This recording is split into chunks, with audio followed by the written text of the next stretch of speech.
Welcome, fellow dreamers of the Grand Line, to a journey through the mysteries that lie beneath the surface of our beloved tale. Tonight, we explore not just what has been revealed, but what might yet come to pass in the world of pirates and devil fruits. These are the theories whispered among scholars in dimly lit libraries, debated by fans across distant shores, and pondered by those who see patterns in the chaos of adventure. So settle into your hammock. Let the gentle lapping of theoretical waves carry you toward rest, as we navigate the most compelling mysteries waiting to be solved. The morning mist clung to the waters around Laughtale, like a secret that refused to be spoken, and aboard the Oro Jackson, 2 crew members found themselves doubled over with an illness that defied every remedy in Crocus's extensive medical knowledge. Buggy the Clown, his red nose pale with fever, wretched over the ship's rail, while the waves seemed to mock his misery. Nearby, Toki, the woman who could leap through time itself, pressed trembling hands against her temples as waves of nausea crashed over her with each step closer to the island that held Roger's greatest discovery. The rest of the crew watched with growing concern as their companions suffered, yet none could explain why only these 2 had fallen ill when they approached the final island. The symptoms had appeared without warning, striking down Buggy and Toki with such sudden ferocity that even the ship's doctor wondered if some invisible poison hung in the air around Laughtale, like a guardian spirit protecting ancient secrets from unworthy eyes. But perhaps the answer lay not in poison or disease, but in something far more fundamental about the nature of power itself. For Buggy and Toki shared one crucial characteristic that set them apart from their healthy crewmates. Both had consumed devil fruits, those mysterious treasures that granted incredible abilities while forever marking their users as enemies of the sea. The Bara Bara no Mi had given Buggy the power to separate his body into countless pieces, while the Toki Toki no Mi had allowed Toki to journey through time itself. Yet now these gifts seemed to have become curses that barred them from witnessing the ultimate truth. The sea has always been the natural enemy of devil fruit users, its touch draining their strength and threatening to drag them into watery graves. Every pirate who had ever consumed one of these mystical fruits learned to fear the ocean's embrace, knowing that their incredible powers came with the price of eternal vulnerability to the very element that covered most of their world. But what if this relationship ran deeper than mere physical weakness? What if the sea's rejection of devil fruit users extended beyond simple drowning to encompass something far more profound? Legend spoke of Joy Boy, the mysterious figure from 800 years past, whose laughter had somehow become forever associated with the final island's name. This ancient hero had possessed powers that defied explanation, abilities that seemed to bend reality itself according to his will. Yet, the story suggested that his strength came not from consuming mystical fruits, but from something more fundamental, a harmony with the world that transcended the artificial enhancement of devil fruit powers. The devil fruits themselves remained mysteries wrapped in enigma, their origins lost in the mists of time, yet their effects undeniably real. Some scholars theorized that these fruits were artificial creations, products of ancient science that had sought to grant humans abilities beyond their natural limitations. Others believed them to be manifestations of human desires made tangible, dreams given form through forces that existed beyond conventional understanding. But regardless of their true nature, one fact remained constant. Those who consumed them found themselves forever changed, their bodies and souls marked by power that came from somewhere outside the natural order. If devil fruits were indeed artificial constructs, then perhaps Laughtale represented something antithetical to their very existence. The island that held the One Piece might be a place where only natural power could function, where the harmony between human will and the world's fundamental forces was so perfect that artificial enhancement became not just unnecessary, but actively harmful. The illness that struck Buggy and Toki could have been their devil fruit powers. Rejecting the island's influence, their artificial abilities unable to coexist with whatever force emanated from the place where Joy Boy had hidden his greatest treasure. This theory would explain why Goldie Roger, despite possessing no devil fruit powers himself, had been able to reach Laugh Tale and discover its secrets. His strength came from within, from the mysterious will of D that connected him to the ancient past and the dreams of those who had come before. His Haki, that manifestation of spiritual energy that required no external source, would have faced no barrier from whatever force protected the final island from those who relied on artificial power. The implications of such a truth would be staggering for the current generation of pirates seeking to claim the title of king. Kaido, whose dragon form had made him known as the strongest creature alive, would find himself barred from the ultimate prize by the very power that had elevated him above all other challengers. Big Mom, with her soul-manipulating abilities and her army of devil fruit users, would discover that her empire, built on supernatural might, meant nothing in the face of Laugh Tale's ancient judgment.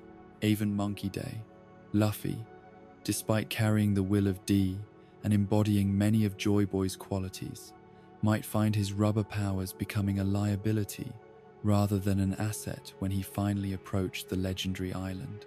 The Gomu Gomu no Mi that had defined his fighting style and shaped his very identity could become the chain that bound him, preventing him from achieving the dream that had driven him across every ocean in pursuit of ultimate freedom. Yet perhaps this was precisely the test that Laugh Tale was meant to provide, not a challenge of strength or cunning, but a trial of character that asked whether those who sought the One Piece were willing to sacrifice their artificial advantages in favor of something more authentic. The pirates who could set aside their devil fruit powers, who could find strength in their natural abilities and the bonds they had forged with others, would prove themselves worthy of whatever Joy Boy had left behind. This understanding would cast Shanks and his crew in an entirely different light, transforming their apparent weakness into profound wisdom. The Red Hair Pirates' complete absence of devil fruit users, once seen as a curious coincidence, would reveal itself as a deliberate strategy born from knowledge of Laugh Tale's true nature. Shanks, who had sailed with Roger and witnessed the Pirate King's discovery firsthand, would understand that reaching the final island required abandoning the shortcuts that devil fruits provided in favor of developing one's natural potential to its absolute limit. The strength that the Red Hair Pirates displayed, despite their lack of supernatural abilities, would represent the pinnacle of human achievement, proof that devil fruits were crutches rather than true sources of power. Their Haki, honed through years of training and battle, would shine like beacons in a world increasingly dependent on artificial enhancement. When Shanks finally decided to claim the One Piece, he would do so knowing that his crew alone possessed the qualifications necessary to set foot upon Laugh Tale's sacred shores.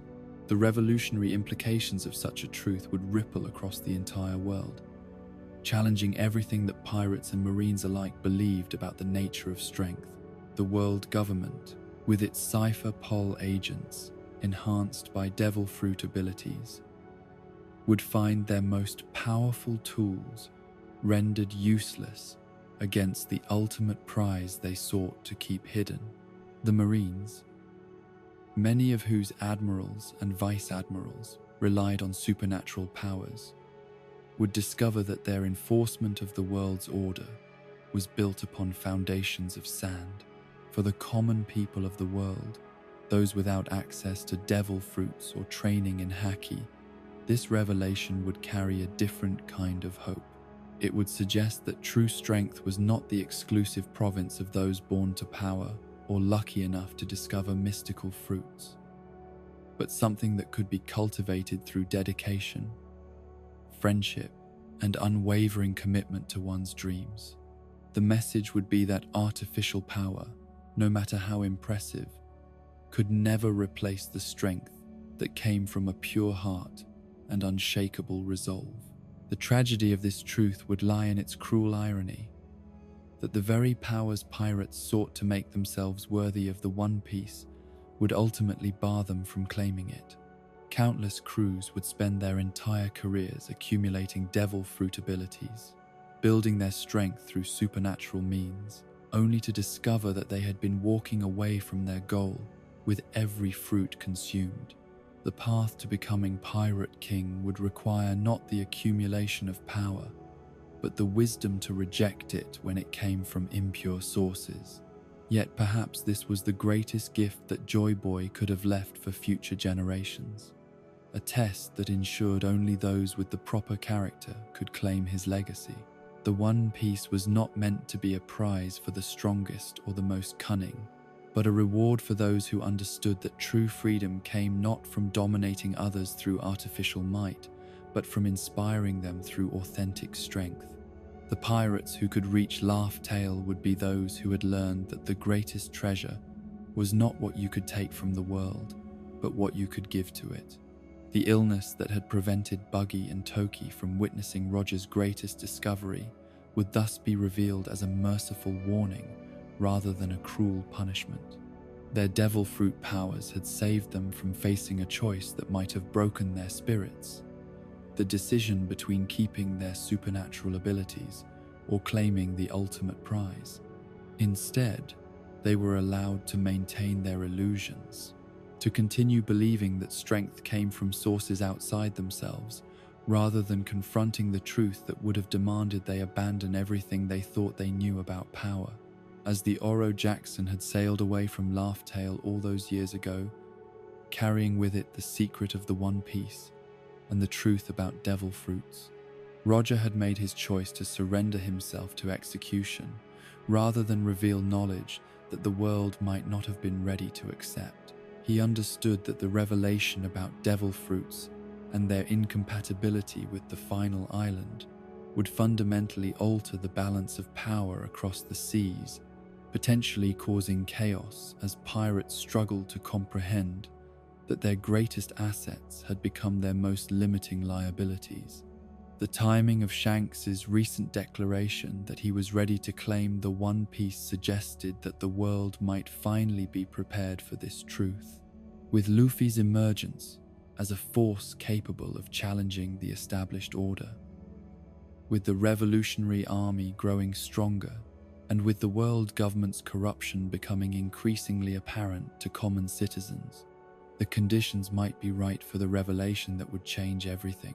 The Red Hair Pirates' move toward Laugh Tale was not just a claim on treasure, but a signal that the time had come for the world to learn that true strength had never required artificial enhancement. The sea itself would serve as the final arbiter of this truth, its ancient wisdom determining who was worthy to set foot upon the island, where Joy Boy's laughter still echoed across the centuries. Those who had learned to find strength within themselves, who had forged bonds with others that transcended the need for supernatural power, would find themselves welcomed by waters that had rejected so many others. The waves that had once seemed like barriers would become pathways for those who understood that the greatest treasure was not something to be claimed, but something to be shared. And so the mystery of Buggy and Toki's illness at Laugh Tale would stand as testament to a truth that Joy Boy had encoded into the very fabric of the final island, that some prizes could only be claimed by those who were willing to reject the artificial in favor of the authentic, who understood that real power came not from consuming mystical fruits, but from cultivating the infinite potential that already lay dormant within every human heart. In the deepest chambers of Pangaea Castle, where marble corridors stretch endlessly beneath the weight of 8 centuries worth of secrets. 5 figures sit in eternal council around a table that has witnessed the rise and fall of kingdoms beyond counting. These are the Gorosei, the 5 elders who guide the world government's hand with wisdom that spans lifetimes. Yet their faces remain unmarked by the passage of decades that have turned mountains to dust and transformed the very shape of the seas themselves. The fishman Tom had aged visibly during his years building the sea train, his scales growing duller with each season that passed while he labored on his great work. Nico Robin's mother had shown the inevitable marks of time during her final years at O'Hara, silver threading through her dark hair as she pursued forbidden knowledge with the desperate urgency of someone who knew her days were numbered. Even Gul D. Roger, the Pirate King himself, had worn the weight of his illness in the lines around his eyes and the careful way he moved when his disease flared beyond his ability to ignore. Yet the Gorosei appear in flashbacks spanning 20 years, as if time itself has forgotten to touch them, their hair remaining the same shade, their postures unchanged by the accumulation of responsibilities that should have bent their backs beneath the weight of governing a world that grows more complex with each passing year. The photographs and Den Mushi recordings that document their appearances across decades reveal faces that could have been captured yesterday, expressions that carry no more weight than they bore when Whitebeard was still a rising star and the Void Century was a century more distant. The Opop no Mi, that miraculous devil fruit whose ultimate technique grants immortality at the cost of its user's life, stands as one possible explanation for this temporal impossibility. Law's possession of this fruit has revealed its potential to perform miracles that transcend the normal limitations of medical science, healing wounds that should prove fatal, and manipulating the very essence of life itself with surgical precision that borders on the divine. The immortality surgery, whispered about in medical texts and pirate legends alike, represents the ultimate expression of this power, the ability to grant eternal life to another at the cost of one's own existence. Imagine the weight of such a decision, the moral complexity of choosing who deserves immortality and who must sacrifice themselves to grant it. The user of the Opop no Mi would face a choice that defines the very nature of their character. Will they use their final act to preserve someone whose continued existence serves the greater good, or will they hold on to their own life and allow the opportunity to pass? The Gorosei's apparent immortality suggests that sometime in the distant past, a possessor of this fruit made the ultimate sacrifice, trading their mortal existence to preserve the lives of those they deemed essential to the world's stability. But immortality granted through devil fruit power would come with burdens that mortal minds were never designed to bear. The Gorosei would carry within their memories the accumulated weight of centuries, witnessing the rise and fall of civilizations while remaining forever unchanged themselves. They would remember the laughter of children who became grandparents, who became dust, the passionate speeches of revolutionaries whose causes were forgotten before their great-grandchildren drew breath, the tears of lovers whose stories became legends that became myths, that faded into whispered fragments. Such extended existence would fundamentally alter one's relationship with time itself, transforming urgent crises into temporary inconveniences that would resolve themselves given sufficient patience.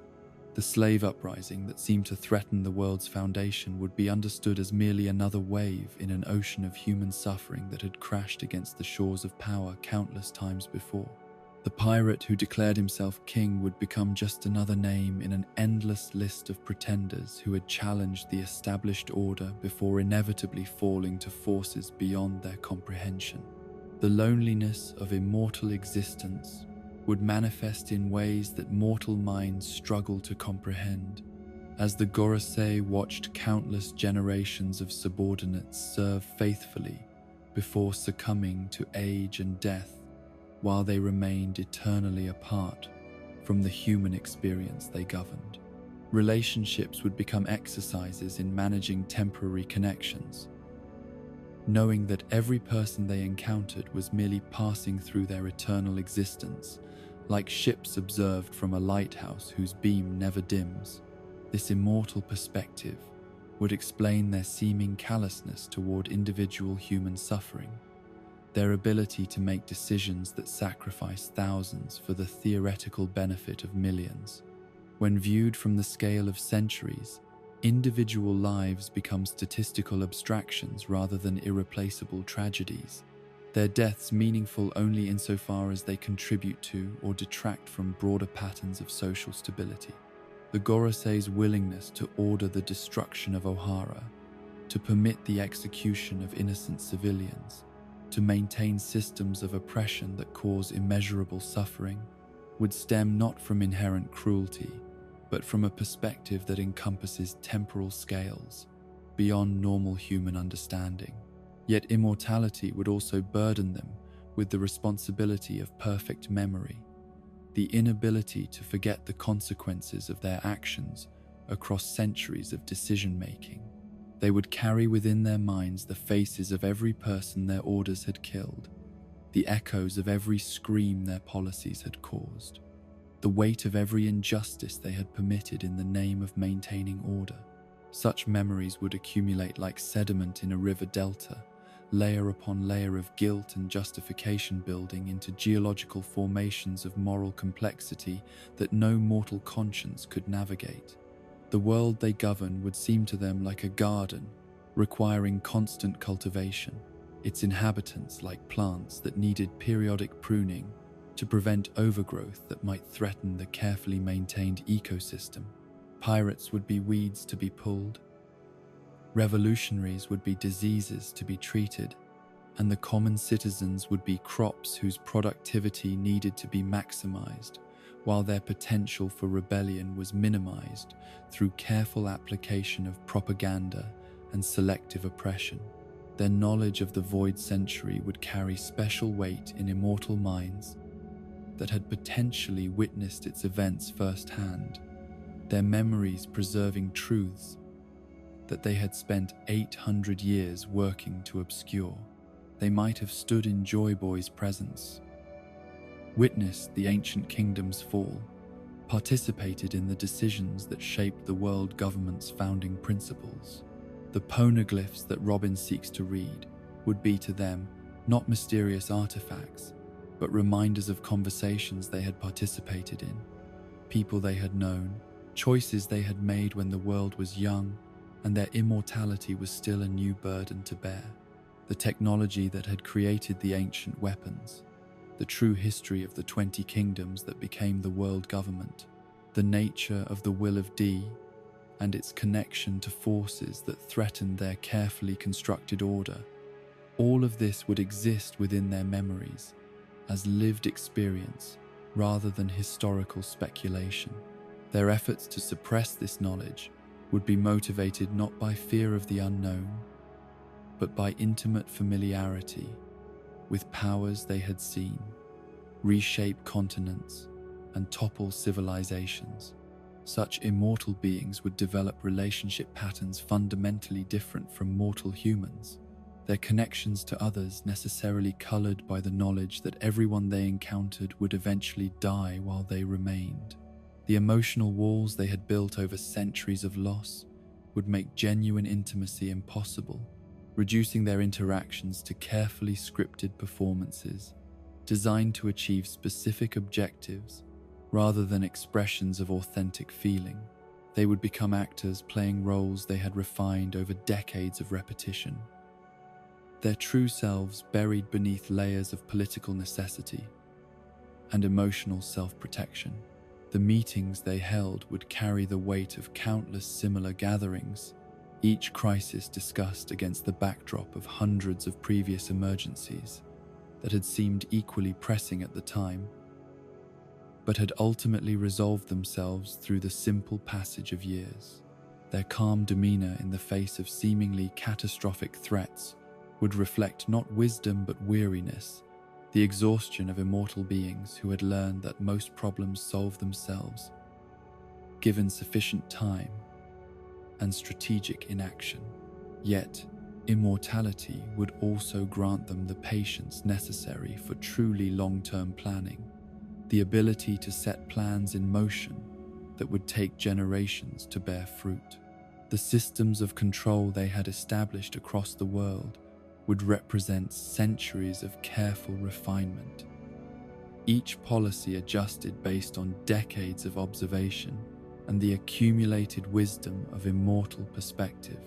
They could afford to think in terms of centuries rather than years, building power structures designed to survive the rise and fall of multiple generations of potential challengers. The world nobles, who served as the public face of celestial dragon privilege, would seem to them like spoiled children playing with toys they didn't understand, their petty cruelties and meaningless pursuits providing both cover and distraction for the deeper work of maintaining global stability. The Gorosei would manipulate these descendants of their fellow founders like puppets, using their narcissistic desires and casual brutality to focus public hatred on visible targets, while the true centers of power remained hidden in shadows. Their immortal status would make them uniquely qualified to serve as guardians of secrets that needed to remain hidden across multiple lifetimes, their memories serving as living vaults containing information too dangerous to be written down or shared with mortal subordinates who might die and take crucial knowledge to their graves. The I Am Sama they supposedly serve might be another immortal being, or perhaps a title passed down through generations while they provided continuity and institutional memory that transcended individual reigns. The approaching final war that seems to loom on the horizon would appear to them as merely another wave in an ocean of conflict they had navigated countless times before. Yet their immortal memories would also recognize patterns that suggested this confrontation might be different from all the others. The emergence of figures like Monkey D. Luffy, whose actions echo those of Joy Boy himself, would trigger memories of the last time the world had faced fundamental change, forcing them to confront the possibility that their immortal reign might finally be drawing to a close. The weight of such existence, the burden of eternal responsibility, combined with the loneliness of immortal perspective, would explain the stoic calm with which they approach each crisis. They had learned through centuries of experience that panic served no purpose, that emotional reactions only clouded judgment needed to navigate complexities that spanned lifetimes. Their apparent heartlessness would be the scar tissue of immortal souls that had learned to distance themselves from individual tragedies in order to maintain the emotional stability necessary for governing across centuries. As the world stands poised on the brink of changes that might reshape the fundamental structure of human civilization, these immortal guardians of the status quo face the possibility that their eternal vigil might finally be coming to an end, that forces are gathering, which cannot be managed through the patience and wisdom that had served them for so many centuries before. The crimson line that divides the world stands like an ancient scar across the planet's surface, a geological monument to separation that has defined the very nature of human civilization for millennia beyond counting. This massive continent stretches from pole to pole, its red stone cliffs rising from ocean depths to pierce the sky itself, creating barriers so absolute that entire cultures have developed in isolation, on opposite sides of what should have been a single, connected world. Yet perhaps this great divide was never meant to be permanent, never intended to stand as an eternal wall between peoples who might otherwise have shared their dreams, their knowledge, and their understanding of what it means to be truly free. The Red Line's existence has shaped every aspect of how humans interact with their world, forcing them to think in terms of separate seas rather than a single, unified ocean, where adventure and discovery could flow as naturally as the tides themselves. The East Blue, West Blue, North Blue, and South Blue exist as distinct realms, each developing its own character and customs while remaining forever cut off from the others by stone walls that have stood since before recorded history began. The Grand Line itself, that legendary sea where pirates chase their impossible dreams, serves as both bridge and barrier, connecting these separate worlds while simultaneously making passage between them. So dangerous that few dare attempt the journey. But what if this division was never part of the natural order? What if the Red Line represents not geology but archaeology, the remnant of some ancient construction project whose original purpose has been lost to the mists of time and the deliberate obscuration of those who prefer the world to remain fractured? The implications of such a possibility stretch far beyond mere academic curiosity, reaching into the very heart of what the One Piece might represent, and why its discovery could reshape not just pirate history, but the fundamental nature of human existence itself. Monkey D. Luffy's dream of becoming the freest person in the world takes on entirely new dimensions when viewed against the possibility of a world without barriers, where the concept of separate seas becomes meaningless and the entire planet becomes a single ocean of infinite possibility. His rubber powers, which have always represented flexibility and the ability to overcome obstacles through creative adaptation, might be perfectly suited for wielding whatever force could accomplish such massive geological transformation. The freedom he seeks is not merely political or social, but physical. The liberty to travel anywhere, to connect with anyone, to explore every corner of a world that currently remains divided by artificial boundaries. The destruction of the Red Line would not be an act of mere vandalism, but a restoration of the world's original state, a healing of wounds that have separated families, cultures, and dreams for far too long. Luffy's role as Joy Boy's successor suggests that he carries within him not just the will to freedom, but the power to make that freedom physically manifest on a scale that encompasses the entire planet. The laughter that gives Laugh Tale its name might be the sound of someone discovering the ultimate punchline, that the barriers everyone accepts as permanent are actually temporary inconveniences waiting for someone with sufficient strength and vision to remove them. Nami's dream of mapping the entire world has always seemed like the most practical and achievable of the Straw Hat's ambitions, yet it carries within it assumptions about the nature of geography that might prove to be fundamentally incorrect. Her charts divide the world into separate sections, connected by dangerous passages, treating each sea as a distinct entity that requires different navigational techniques and presents unique challenges. But a world without the Red Line would render such divisions meaningless, transforming her quest from mapping separate regions to creating a comprehensive chart of a truly unified global ocean. The technical challenges of mapping such a transformed world would be staggering, requiring her to reimagine everything she thinks she knows about ocean currents, weather patterns, and the relationship between land and sea.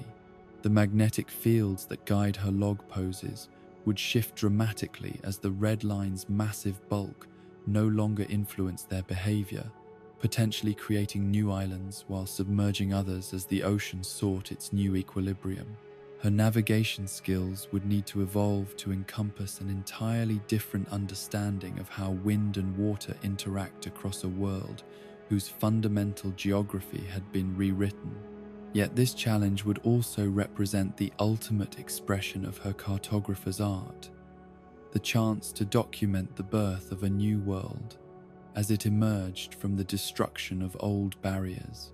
Her maps would become historical documents of unprecedented importance, recording not just the locations of islands and the depths of seas, but the process of transformation itself. Every chart she drew would capture a moment in the planet's rebirth, preserving for future generations the memory of how the world had looked, both before and after its greatest change. The all-blue that Sanji has sought since childhood represents more than just a legendary sea where all types of fish can be found. It symbolizes the unity that becomes possible when artificial barriers are removed and nature is allowed to flow according to its original design. The Red Line's existence has always prevented the natural mixing of species between the world's separate seas, creating artificial scarcity where abundance should reign. Each sea has developed its own unique ecosystems, its own distinctive flavors and ingredients, while remaining cut off from the culinary possibilities that would emerge from their combination. Sanji's training on the Kamabaka Queendom taught him that the most extraordinary dishes often emerge from unexpected combinations, that flavors which seem incompatible can create harmony when brought together by skilled hands and an understanding heart. The all-blue would represent this principle applied to the entire world's oceans, a mixing of ingredients and possibilities that had been kept separate for centuries by barriers that served no constructive purpose. His cooking would evolve to encompass techniques and ingredients from every corner of the world's new unified sea, creating dishes that embodied the same unity that Luffy's actions had made manifest. The emotional significance of this transformation would resonate deeply with Sanji's understanding of nourishment as an expression of love and care for others. A world where anyone could access the full bounty of the ocean would be one where hunger became truly inexcusable, where the artificial scarcity created by geographical barriers could no longer serve as excuse for allowing people to suffer from want in the midst of potential abundance. His dream kitchen would become a symbol of the new world's possibilities, a place where the division between different culinary traditions dissolved into something greater than the sum of its parts. Brook's promise to Laboon carries weight that extends far beyond personal obligation to encompass the very nature of loyalty and the lengths to which friendship will drive someone to overcome seemingly impossible obstacles. The whale who waits at Reverse Mountain represents all those who have been separated by forces beyond their control, whose connections have been maintained across vast distances and lengthy separations through nothing more than faith that reunion would eventually prove possible. The Red Line stands as the final barrier between Brook and the fulfillment of his oath, its destruction representing not just geological change but the triumph of love over circumstance. The musical celebration that would accompany such a reunion would echo across the newly unified world. Brook's violin carrying melodies that had been preserved across decades of separation, while Laboon's songs answered from the depths with harmonies that spoke to bonds that transcend species and time itself. Their music would become the soundtrack for the new world's birth, proof that promises kept across impossible odds could indeed reshape reality itself. The skeleton who had learned that death was not the end of responsibility would discover that some commitments are powerful enough to literally move mountains. The liberation of Fishman Island, from its precarious position beneath the Red Line, would represent more than just physical relocation. It would symbolize the end of an era when entire peoples were forced to live in shadows, their existence dependent on the tolerance of those who controlled the surface world. Madame Shirley's prophecy that Luffy would destroy Fishman Island takes on entirely different meaning when viewed as prediction of transformation rather than annihilation, the death of one way of life making possible the birth of something far better. The fishmen and merfolk who had hidden beneath the sea out of fear and necessity would emerge into sunlight, their unique abilities and perspectives enriching the surface world, while their own culture was enhanced by connection to the broader community of surface dwellers. The racism and fear that had driven them to seek refuge in the depths would lose its power when their differences became sources of strength rather than targets for persecution. Neptune's kingdom would evolve from isolated sanctuary to vibrant port city, its citizens free to travel and trade throughout the unified world without fear of prejudice or violence. The ancient weapons that have lurked in legend and prophecy throughout the series would finally reveal their true purpose, not as instruments of destruction but as tools of construction, their power designed to reshape the world according to visions that transcended the petty ambitions of individual conquerors. Pluton's ability to destroy islands would be revealed as the capacity to remove obstacles, while Poseidon's command of sea kings would facilitate the massive undertaking of geological reconstruction. Uranus, still shrouded in mystery, might prove to be the coordinator that ensures such transformation occurs safely rather than catastrophically. The world government's desperate efforts to prevent anyone from claiming the One Piece would be revealed as motivated by their understanding of what such discovery would mean for the systems of control they had spent centuries constructing. A unified world would render their carefully maintained divisions meaningless, their ability to play different regions against each other neutralized by the simple fact that artificial barriers no longer existed to enforce separation. The celestial dragon's claims of divine privilege would seem even more absurd when viewed against the backdrop of a world where anyone could travel anywhere, where no throne could remain isolated from the consequences of its occupants' actions. The Revolutionary Army, led by Monkey D. Dragon, would find their mission transformed from overthrowing specific governments to helping coordinate the massive social and political reorganization that would necessarily follow such dramatic geographical change. The winds that Dragon commands would carry news of transformation across the newly unified world, while his philosophy of liberation would provide the intellectual framework needed to ensure that freedom replaced the old systems of oppression, rather than simply creating new forms of tyranny. The technical challenges of destroying something as massive as the Red Line would require power on a scale that individual strength alone could never achieve. Yet the series has consistently demonstrated that the most impossible feats become achievable when people unite behind shared dreams and mutual support. Luffy's awakened abilities, combined with the ancient weapons and the support of allies gathered from across the world, might prove sufficient to accomplish what generations of dreamers had believed impossible. The destruction would not be chaotic, but carefully orchestrated, guided by understanding of both the world's current needs and its potential for growth. The economic implications of such transformation would be staggering, as trade routes that had remained constant for centuries suddenly became obsolete, while new possibilities opened faster than human institutions could adapt to accommodate them.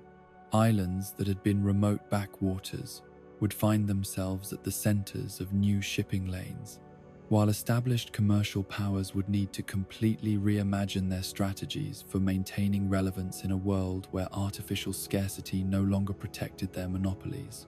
Yet these challenges would also represent opportunities for societies that had remained isolated to share their unique innovations and perspectives with the broader world, creating a renaissance of cultural and technological exchange that would accelerate human progress in directions that no single civilization could have achieved alone. The diversity that had been enforced by geographical separation would become voluntary rather than mandatory, with communities choosing to maintain their distinct identities while participating in the larger conversation of global human development. The Straw Hats' individual dreams would merge into a collective vision of what the world could become when barriers that had seemed permanent were revealed to be temporary obstacles waiting for the right combination of power, wisdom, and determination to remove them. Their journey toward Laugh-Tale would thus represent not just personal achievement but preparation for the ultimate act of service, using their hard-won strength not to dominate others, but to liberate everyone from limitations that had constrained human potential for far too long. In the end, the One Piece would reveal itself not as treasure to be hoarded, but as the key to transformation on a scale that encompasses every dream ever dreamed by every person who had ever looked across the barriers of their world and imagined what might lie beyond, waiting for someone brave enough and strong enough to make the impossible possible at last. The cherry pie sat half-eaten on the wooden table at Mocktown's tavern, its crimson filling oozing between flaky crusts while two pirates argued over something as meaningless as taste preferences, yet the argument itself would reveal depths of character that neither participant fully understood. Marshall D. Teach laughed with childlike delight as he shoveled another enormous bite into his mouth, his eyes sparkling with innocent joy at the simple pleasure of sweetness dissolving on his tongue, while Monkey D. Luffy wrinkled his nose in disgust at what he considered an abomination masquerading as food. In that moment, Teach seemed like nothing more than an overgrown child whose greatest ambition was consuming as much dessert as possible before someone told him to stop. His enthusiasm for the pie so genuine and infectious that even the tavern's surly patrons found themselves smiling at his obvious happiness. He challenged Luffy to see who could order more food, turning their meal into a game where the only stakes were bragging rights and the mild embarrassment of admitting defeat to a stranger whose opinion shouldn't have mattered to either of them. Yet something fundamental shifted in the atmosphere. When their paths crossed again mere minutes later outside the tavern, as if the man who had been laughing over cherry pie had been replaced by someone whose very presence seemed to draw light from the air around him. The Teach who emerged from the tavern's shadows bore little resemblance to the jovial glutton who had celebrated each bite of dessert like a small victory over a world that rarely provided such simple pleasures to those who lived outside society's accepted boundaries. This second Teach spoke with the measured cadence of someone who had contemplated life's deeper mysteries during long nights spent staring at stars that offered no answers to questions that burned in the darkness of ambitious hearts. His words about dreams carried weight that seemed to press down on everyone within earshot, philosophy emerging from lips that moments before had been stained with pie filling and stretched wide with laughter that held no shadows or hidden meanings. The transformation was so complete that Luffy and Zoro both recognized they were encountering something unprecedented in their experience, their instincts warning them that the man before them defied every category they had developed for understanding human nature. When they spoke their cryptic observation that he was not he but they, their words carried implications that reached far beyond the immediate moment, suggesting recognition of something fractured within Teach's very identity. The human mind, when subjected to trauma beyond its capacity to process, sometimes responds by creating internal divisions that allow different aspects of personality to emerge as needed for survival in situations that would overwhelm a unified consciousness. Each fragment contains elements of the original person, while developing specialized responses to specific types of stress, creating multiple identities that share the same body, while maintaining distinct perspectives on how to navigate a world that has proven too dangerous for any single personality to handle alone. For someone like Teach, whose childhood likely unfolded in environments where innocence was liability and cynicism was armor, such fragmentation would represent adaptation rather than pathology, a creative solution to the impossible challenge of maintaining humanity while developing the ruthlessness necessary for survival in a world where weakness invited predation. The child who delighted in simple pleasures would need protection from experiences that might destroy his capacity for joy, while the philosopher who understood darkness would require insulation from emotions that might compromise his strategic thinking. The third aspect of Teach's fractured psyche would be the one capable of violence so calculated and complete that it could extinguish entire crews without hesitation. The personality that emerged when circumstances demanded action beyond what either the innocent child or the contemplative philosopher could accomplish. This would be the Teach who murdered Thatch for his devil fruit, who manipulated events to ensure Ace's capture, who orchestrated Whitebeard's death for the power it would bring him. His devil fruit abilities provide compelling evidence for this theory of multiple personalities, as the Yami Yami no Mi represents the only confirmed case of someone wielding two devil fruit powers simultaneously, without their body being torn apart by conflicting energies.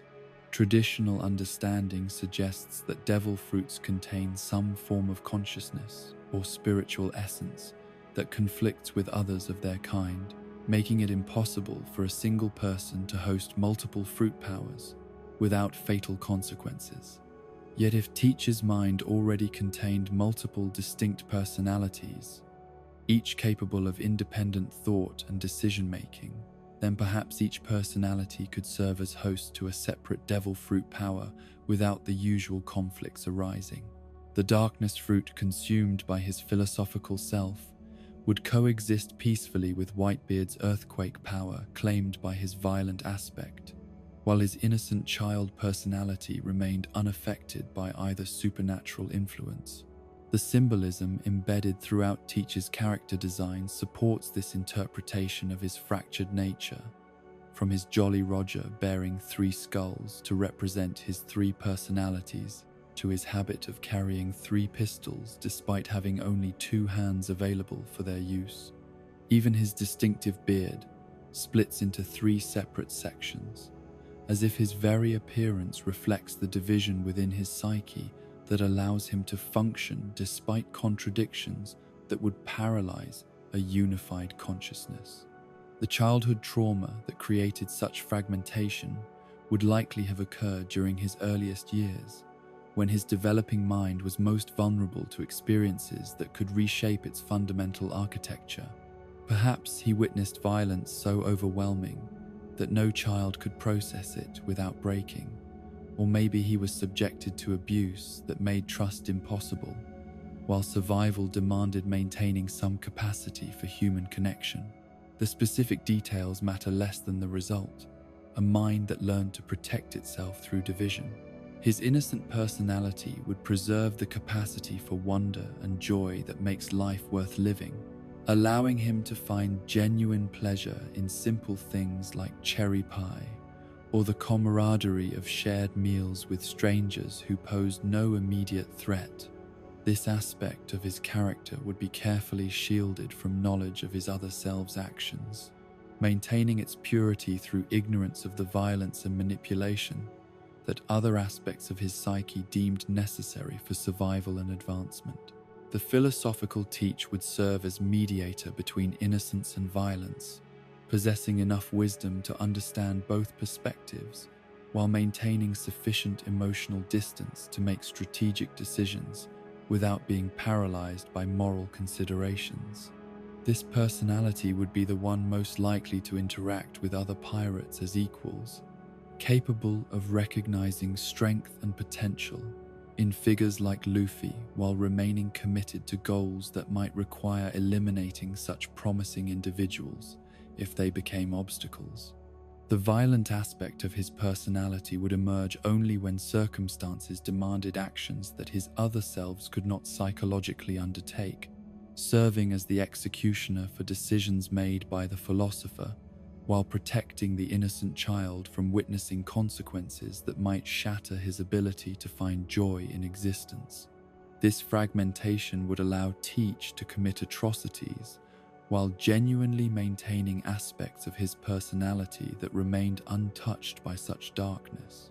The conversation about dreams that Teach shared with Luffy outside Mocktown's tavern would represent his philosophical personality, attempting to connect with someone whose unified sense of purpose he found both admirable, incomprehensible.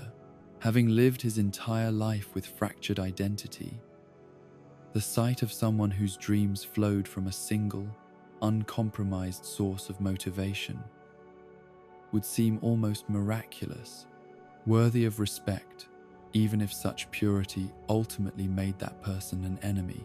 His recognition that the Sky Island Luffy sought was real would demonstrate the philosopher's extensive knowledge and understanding of the world's mysteries. Information gathered through decades of careful study and strategic positioning within pirate crews that provided access to secrets denied to less patient operators. Yet this knowledge would be compartmentalized, available to his strategic personality, while remaining hidden from his innocent aspect, which would be allowed to believe in simple explanations for complex phenomena.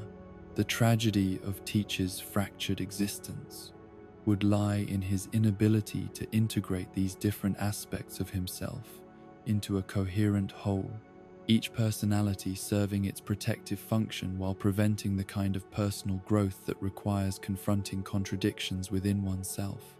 His power would come at the cost of authenticity, his survival purchased through the sacrifice of the unified identity that makes genuine relationships possible.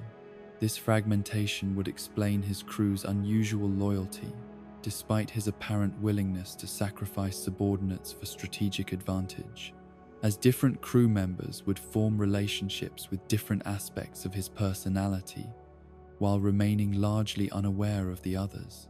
Some would follow the innocent Teach whose enthusiasm was infectious. Others would serve the philosopher whose vision promised meaningful change, and still others would fear the violent aspect whose ruthlessness brooked no opposition. The approaching confrontation with Luffy would represent more than just a battle between rival pirates seeking the same prize. It would be a collision between someone whose identity remained unified despite all challenges, and someone whose survival had required splitting himself into fragments that could never quite fit back together. The outcome would determine not just who claimed the title of Pirate King, but whether wholeness could triumph over division, whether integrity could overcome adaptation. Teach's multiple personalities would each respond differently to the prospect of such conflict.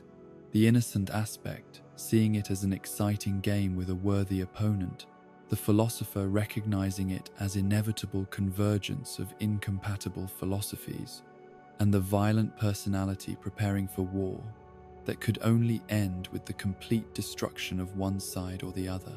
The battle itself would force him to coordinate these different aspects of himself in ways that had never been necessary before, potentially revealing whether unity remained possible for someone who had survived through fragmentation.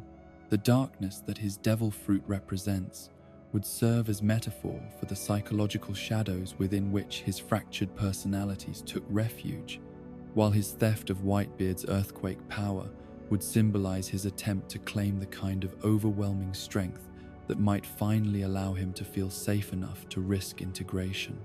Yet the very power that promised security would also increase the stakes of failure, making the prospect of psychological wholeness seem both more necessary and more dangerous than ever before. In the end, Teach's story would serve as cautionary tale about the costs of survival at any price, demonstrating how adaptation to impossible circumstances could preserve life while sacrificing the very essence that makes life worth preserving, leaving behind something that functions effectively while remaining forever incomplete. The island of God Valley rose from the western seas like a monument to divine authority, its pristine beaches and towering cliffs serving as playground for beings who considered themselves the descendants of gods themselves. Here, amid marble pavilions and gardens that had never known the touch of common hands, the celestial dragons pursued their twisted entertainment, oblivious to the storm that was gathering on the horizon in the form of Rox, Dizebek, and his crew of impossibly ambitious pirates, who had decided that even heaven itself could be conquered by those with sufficient audacity. 38 years have passed since that fateful day when the most dangerous pirate crew in recorded history made their final gambit for ultimate power. Their attack on God Valley representing not just an assault on a single island, but a direct challenge to the fundamental order that had governed the world for 8 centuries. The Rocks pirates had assembled a crew whose individual members would each go on to terrorize the seas as emperors in their own right, yet even their combined might proved insufficient against the unexpected alliance between Garp, the Fist, and Gol D. Roger, 2 men whose mutual hatred was temporarily set aside in the face of a threat that transcended their personal animosity. But perhaps the most significant casualty of that legendary battle was not Rocks himself, whose death marked the end of the most ambitious pirate crew ever assembled, but rather an infant whose cries echoed through the wreckage of a ship that had carried dreams of world domination into the depths of defeat. Among the debris that floated in God Valley's blood-stained waters, searchers would have found evidence of lives cut short by violence, yet they might also have discovered something far more precious and infinitely more dangerous. A baby whose parentage connected him to the very man they had just defeated.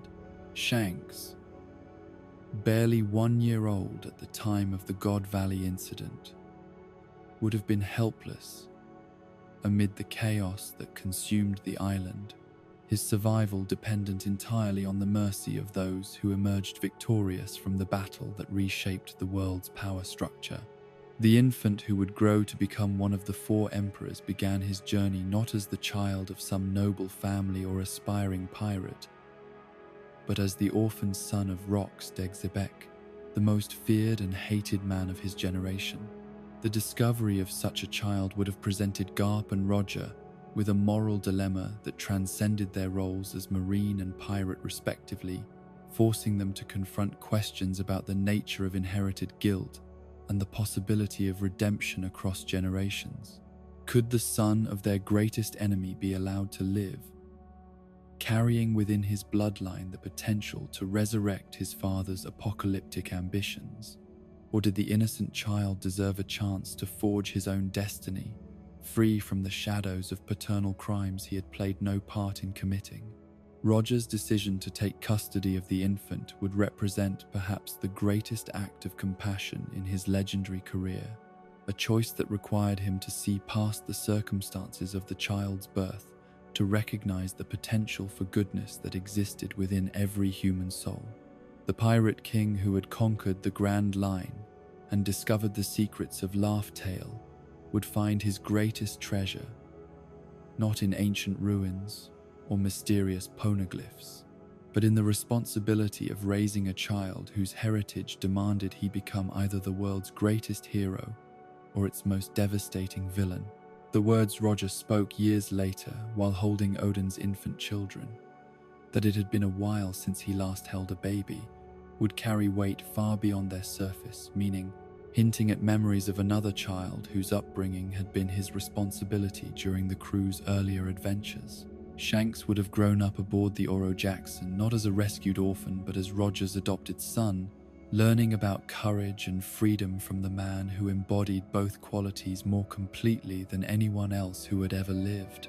This upbringing would explain Shanks's unique position in the world's power structure, his ability to command respect from Marines and pirates alike, stemming not just from his individual strength, but from his connection to 2 of history's most significant figures. The son of Rocks raised by Roger would possess insights into both the darkest ambitions and the highest ideals that could drive human behavior, his perspective shaped by the contrast between his biological father's desire to rule the world and his adoptive father's commitment to absolute freedom. The revolutionary potential that had made Rocks so dangerous would exist within Shanks as genetic inheritance. Yet this power would be channeled through Roger's philosophy of protecting rather than conquering, of inspiring rather than dominating. Where Rocks had sought to tear down the existing order through brute force and terror, Shanks would learn to create change through example and influence, demonstrating that strength could serve purposes greater than mere self-aggrandizement. His eventual decision to give up his position on Roger's crew and establish his own, would represent the moment when he chose to forge his own path rather than simply following in either father's footsteps. Yet his approach to piracy would bear the unmistakable influence of his upbringing. The Red Hair Pirates would become known not for conquest or accumulation of territory, but for their protection of those who could not protect themselves, their strength serving as shield rather than sword for communities that faced threats beyond their ability to handle. The encounter with young Luffy at Fushia Village would carry additional significance when viewed through the lens of Shanks's true heritage. As the Son of Rocks recognized in this rubber-powered child the same revolutionary potential that had driven his biological father toward world domination.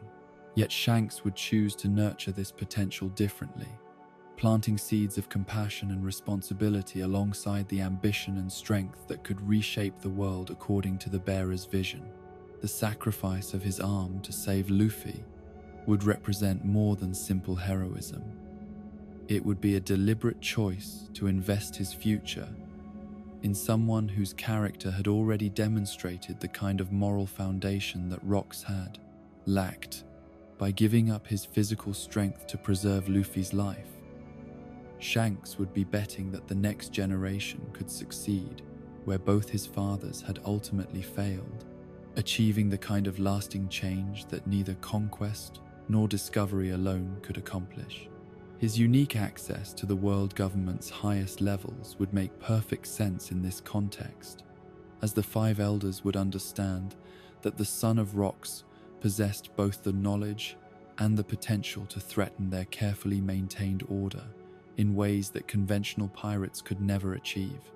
Their willingness to meet with him would stem not from respect for his individual accomplishments, but from recognition that his bloodline connected him to forces that had nearly destroyed them once before. The conversations between Shanks and the Gorosei would carry undercurrents of mutual understanding born from shared knowledge of how close the world had come to fundamental transformation during the God Valley incident. The elders would recognize in him the revolutionary potential that had made his father so dangerous, while Shanks would understand their fear of changes that might unleash chaos beyond any individual's ability to control. These meetings would represent negotiations between representatives of order and change, each side seeking to prevent the kind of catastrophic conflict that had scarred God Valley. His possession of the final road poneglyph would represent the ultimate expression of his unique position between the old world and the new, holding the key to Laugh Tale, while understanding the responsibilities that such knowledge entailed. As Roger's adoptive son, he would have inherited not just information but wisdom about how and when such power should be wielded, the understanding that some secrets were too dangerous to reveal until the world was ready to handle their implications. The timing of his recent declaration of intent to claim the One Piece would reflect his judgment that the conditions were finally right for the world to confront the truths that his adoptive father had discovered but chosen not to reveal. Luffy's emergence as a force capable of inspiring the kind of fundamental change that the world desperately needed would serve as the signal Shanks had been waiting for, proof that the next generation possessed both the strength and the character necessary to handle whatever revelations awaited at the series' end. The theoretical final confrontation between Shanks and Luffy would represent more than just a battle between rival pirates.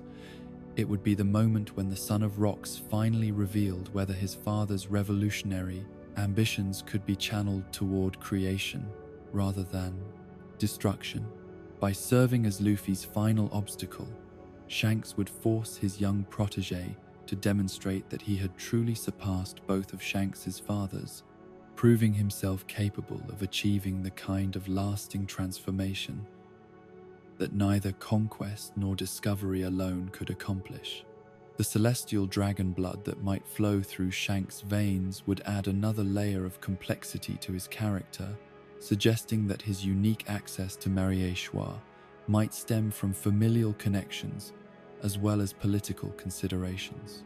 If Rox had possessed celestial dragon heritage, then Shanks would represent the convergence of the world's highest and lowest bloodlines, his very existence challenging the artificial distinctions that separated rulers from subjects. This heritage would explain the casual ease with which Shanks navigated the highest levels of world government authority, his presence at Marieshwar feeling natural rather than intrusive because part of him belonged to that rarefied atmosphere, even as his choices had aligned him with those who challenged such privilege. The tension between his noble blood and pirate lifestyle would mirror the broader conflicts between inherited authority and earned respect that defined the series' exploration of what it truly meant to be worthy of leadership.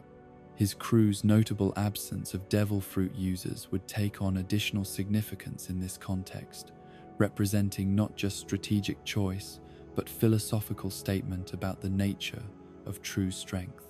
As someone who had inherited the potential for world-changing power from both his bloodlines, Shanks would understand that artificial enhancement could become dependency, that the greatest strength came from developing one's natural potential rather than relying on external sources of power. The Red Hair Pirate's reputation for protecting the innocent would represent Shanks' conscious choice to use his inherited revolutionary potential in service of preservation rather than destruction, demonstrating that even the most dangerous bloodlines could produce champions of justice when properly guided. His crew would serve as proof that strength derived from unity and shared purpose could match or exceed power based on individual supremacy, their collective abilities representing harmony rather than dominance. As the world stands poised on the brink of its greatest transformation, Shanks would face the ultimate test of whether the son of history's most dangerous pirate could guide that change toward creation rather than destruction, whether the revolutionary potential he had inherited could finally achieve the kind of lasting peace that had eluded both his biological and adoptive fathers before him.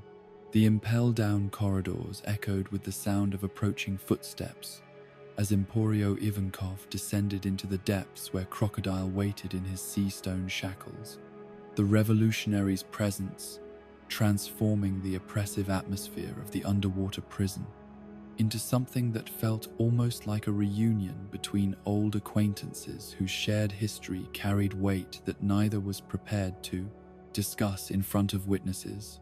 The tension that crackled between them spoke to secrets that had been carefully guarded for decades, truths that had shaped both their lives in ways that the world had never been permitted to understand. Ivankov's playful use of the nickname Croco Boy carried undertones that reached far beyond simple mockery, the diminutive suffix suggesting familiarity with someone whose identity had once been fundamentally different from the cold, calculating warlord who now commanded respect through fear and strategic brilliance. The way Crocodile's jaw tightened at the sound of that particular combination of syllables revealed nerves that had been touched by memories he preferred to keep buried beneath layers of carefully constructed masculine authority. The Revolutionary Army had always served as sanctuary for those whose existence challenged the world government's narrow definitions of acceptable identity, providing shelter and purpose for individuals whose very presence called into question the artificial categories that society used to maintain order and predictability. Under Dragon's leadership, the organization had become home to people whose lives had been shaped by the understanding that sometimes survival required fundamental transformation, that becoming who you needed to be might mean abandoning who you had been born to appear. Ivankov's hormone-based powers represented more than mere devil fruit ability. They embodied the philosophical principle that identity was fluid rather than fixed, that the human form could be reshaped according to inner truth rather than external expectation. The Horm no Mi allowed its user to manipulate the very chemical foundations of gender and physical appearance, offering those who sought such change the opportunity to align their bodies with their authentic selves in ways that conventional medicine could never achieve. For someone like Crocodile, whose rise to power had been built upon projecting an image of uncompromising masculine authority, the existence of such transformative possibilities would represent both ultimate freedom and terrifying vulnerability. The world of pirates demanded respect through strength, and strength was traditionally measured by standards that had little patience for those whose journeys towards self-discovery included questioning fundamental assumptions about identity and presentation. The Baroque works organization that Crocodile had constructed around himself reflected the kind of rigid hierarchy that someone might build when they understood intimately how dangerous it could be to reveal any sign of weakness or uncertainty. His agents operated according to clearly defined roles and carefully maintained distances, their loyalty purchased through fear rather than inspired through connection, creating barriers that ensured no one could get close enough to discover truths that might undermine the authority he had spent years establishing. His obsession with ancient weapons and ultimate power would take on different meaning when viewed through the lens of someone whose sense of security had been fundamentally shaken by changes that had affected the very core of their identity. The Pluton that he sought in Alabaster represented not just military might, but the kind of overwhelming strength that might finally make him feel safe from those who would use knowledge of his past to destroy everything he had built in his new life. The Alabaster conspiracy itself reflected the mindset of someone who had learned to trust no one completely, whose plans operated through multiple layers of misdirection and contingency precisely because he understood how quickly apparent allies could become deadly enemies when motivated by the right combination of knowledge and opportunity. His willingness to sacrifice an entire kingdom for his ambitions spoke to the emotional distance he had learned to maintain from others, the protective isolation that prevented genuine connection while ensuring that betrayal could never catch him unprepared. His defeat at Luffy's hands would have represented more than just tactical failure. It would have been proof that the walls he had built around himself were not impenetrable, that someone with sufficient determination and moral clarity could break through defenses he had considered unassailable.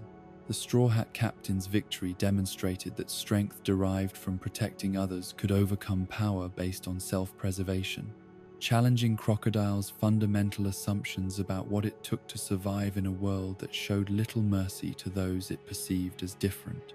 The imprisonment that followed his defeat would have provided time for reflection that his carefully structured life had never permitted, forcing him to confront questions about identity and purpose that he had spent years avoiding through constant activity and strategic planning.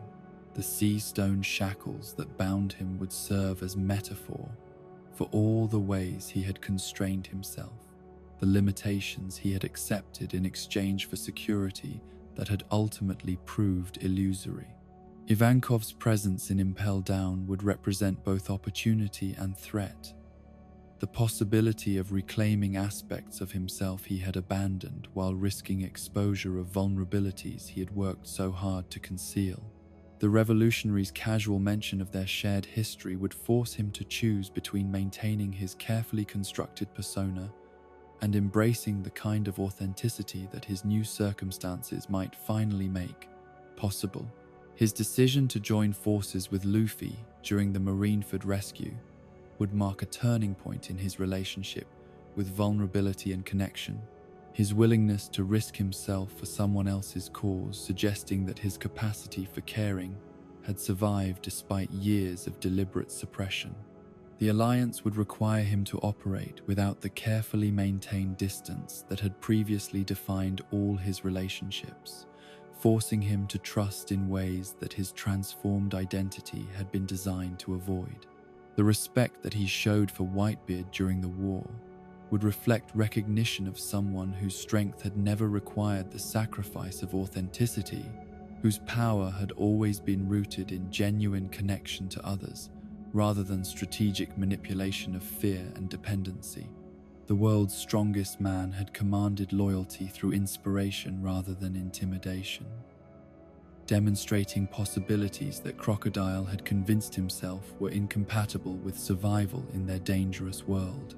His evolution throughout the Paramount War arc would represent gradual acceptance that strength and vulnerability were not mutually exclusive, that the walls he had built to protect himself had also prevented him from experiencing the kind of meaningful relationships that gave life purpose beyond mere survival. The battles he fought alongside former enemies would prove that cooperation based on shared values could generate power that individual ambition could never match. The hooks that served as his weapons would take on symbolic significance in this context, representing the ways he had learned to keep others at distance while maintaining the ability to strike when threatened.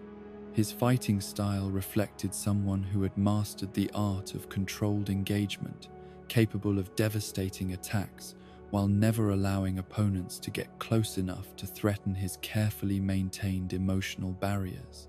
His sand-based devil fruit powers would mirror his transformed relationship with identity itself, the ability to flow like liquid when circumstances demanded adaptation, while maintaining the capacity to become solid and unmovable when core principles were threatened.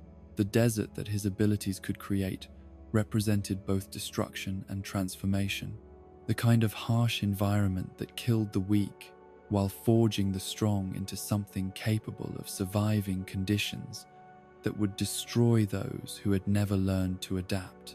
The revelation of his past would not diminish his accomplishments, but would instead provide context for the incredible strength of character required to rebuild himself from nothing into someone capable of challenging the world government itself.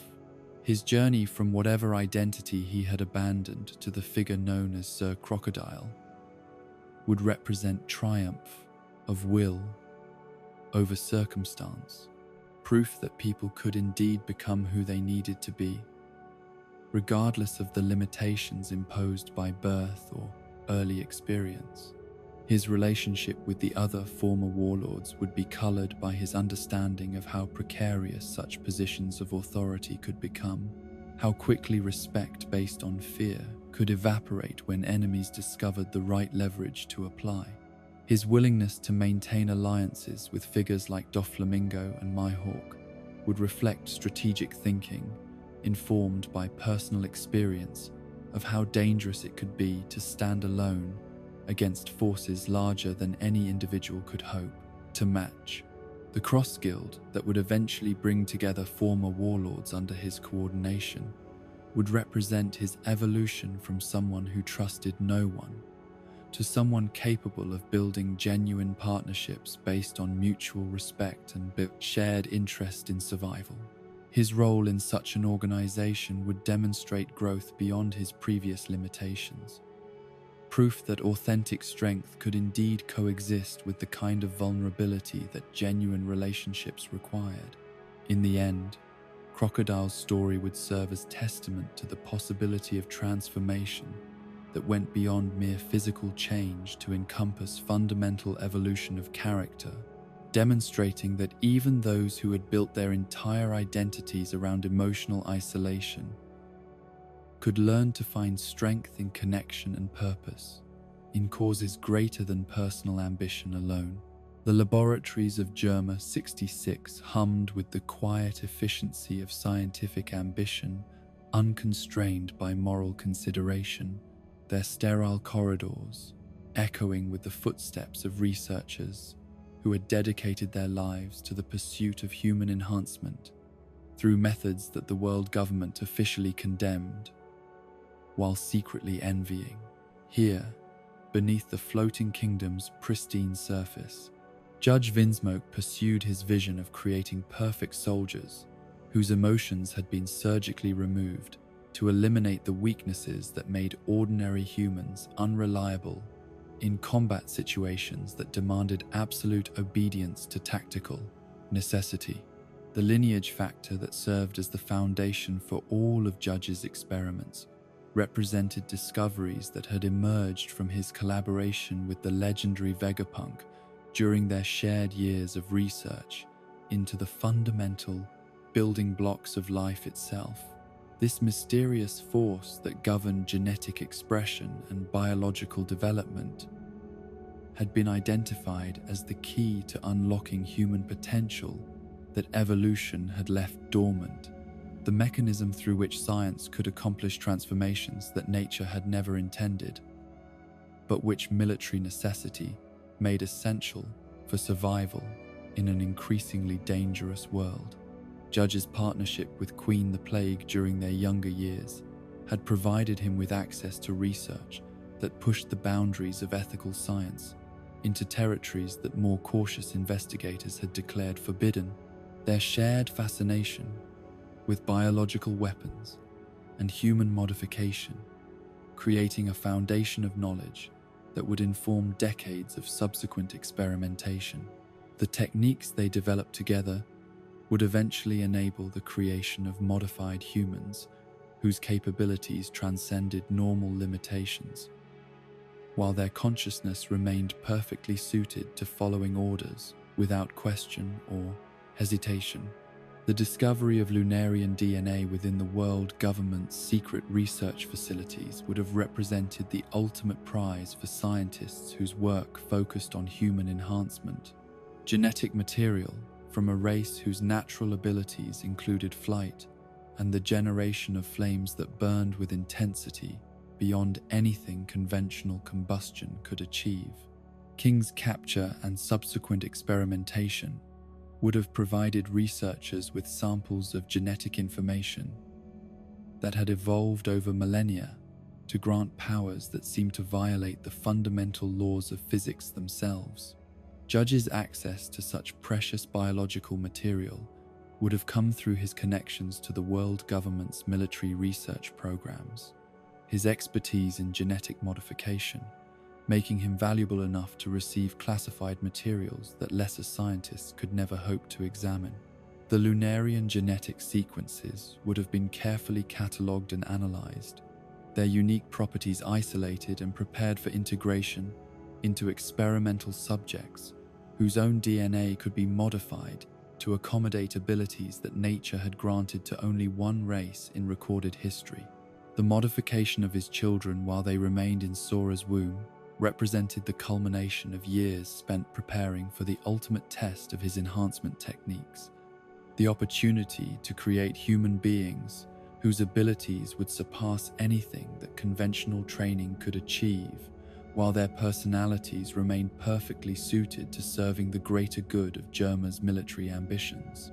Each child would receive specific modifications designed to grant them unique capabilities, while suppressing the emotional responses that might interfere with their effectiveness as weapons of war.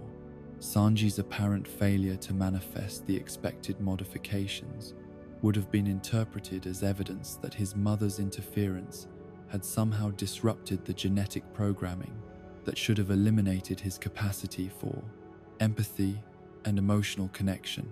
The drugs that Sora consumed during her pregnancy in an attempt to preserve her children's humanity would have been seen by Judge as sabotage of scientific progress, the introduction of variables that compromised carefully calculated procedures designed to create perfect soldiers.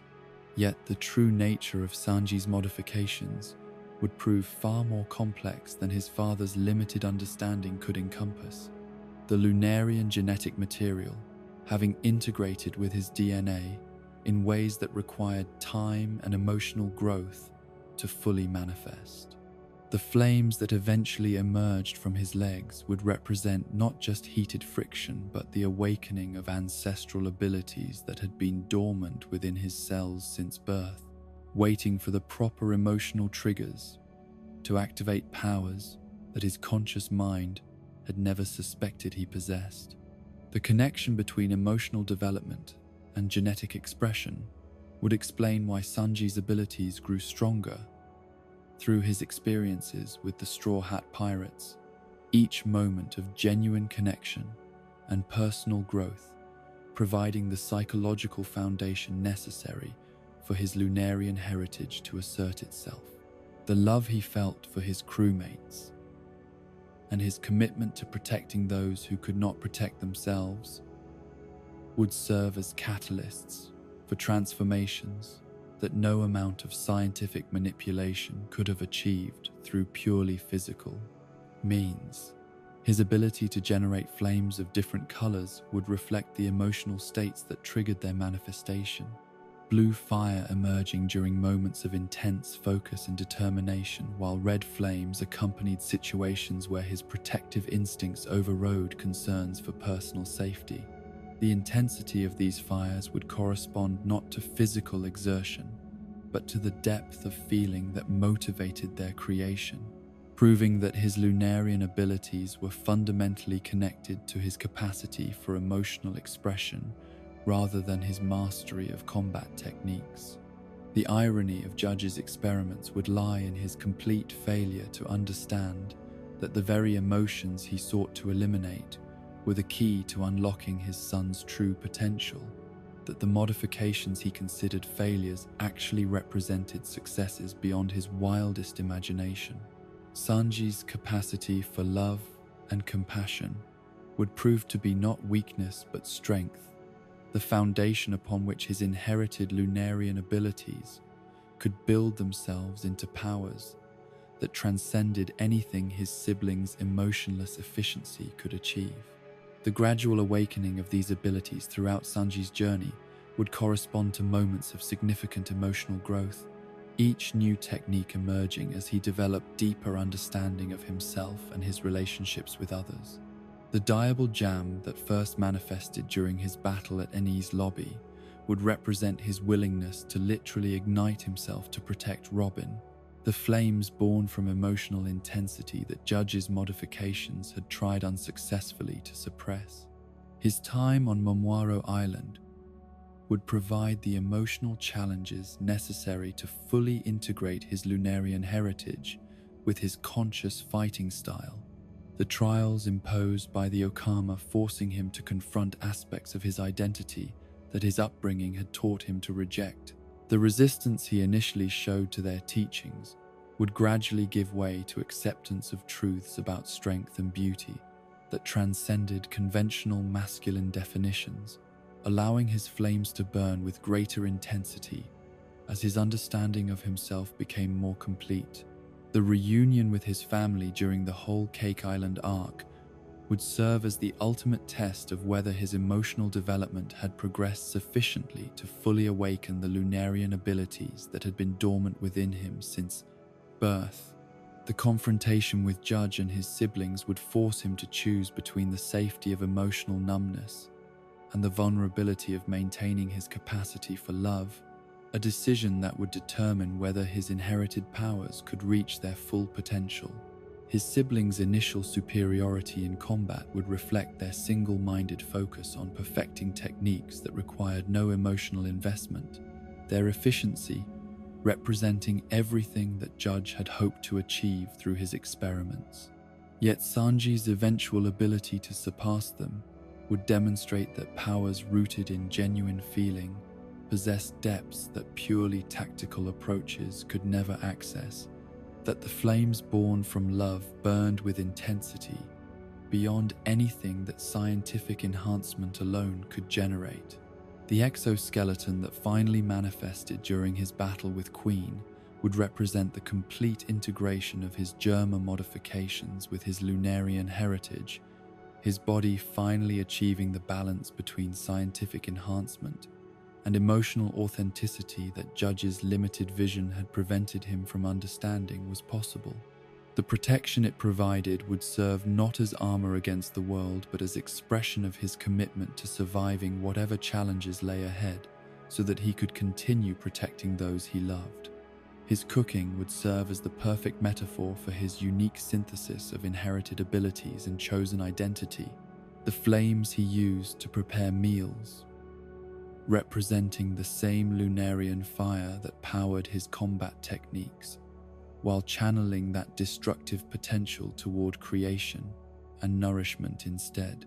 The dishes he created would carry within them not just flavor but the emotional intensity that made his flames possible, each meal serving as expression of love, made tangible through the transformation of raw ingredients into something greater than the sum of their parts. The all blue that he continued to seek would represent the ultimate expression of his integrated identity, a place where all the separate elements of his heritage and experience could come together in harmony, just as his Lunarian abilities had finally found balance with his emotional nature.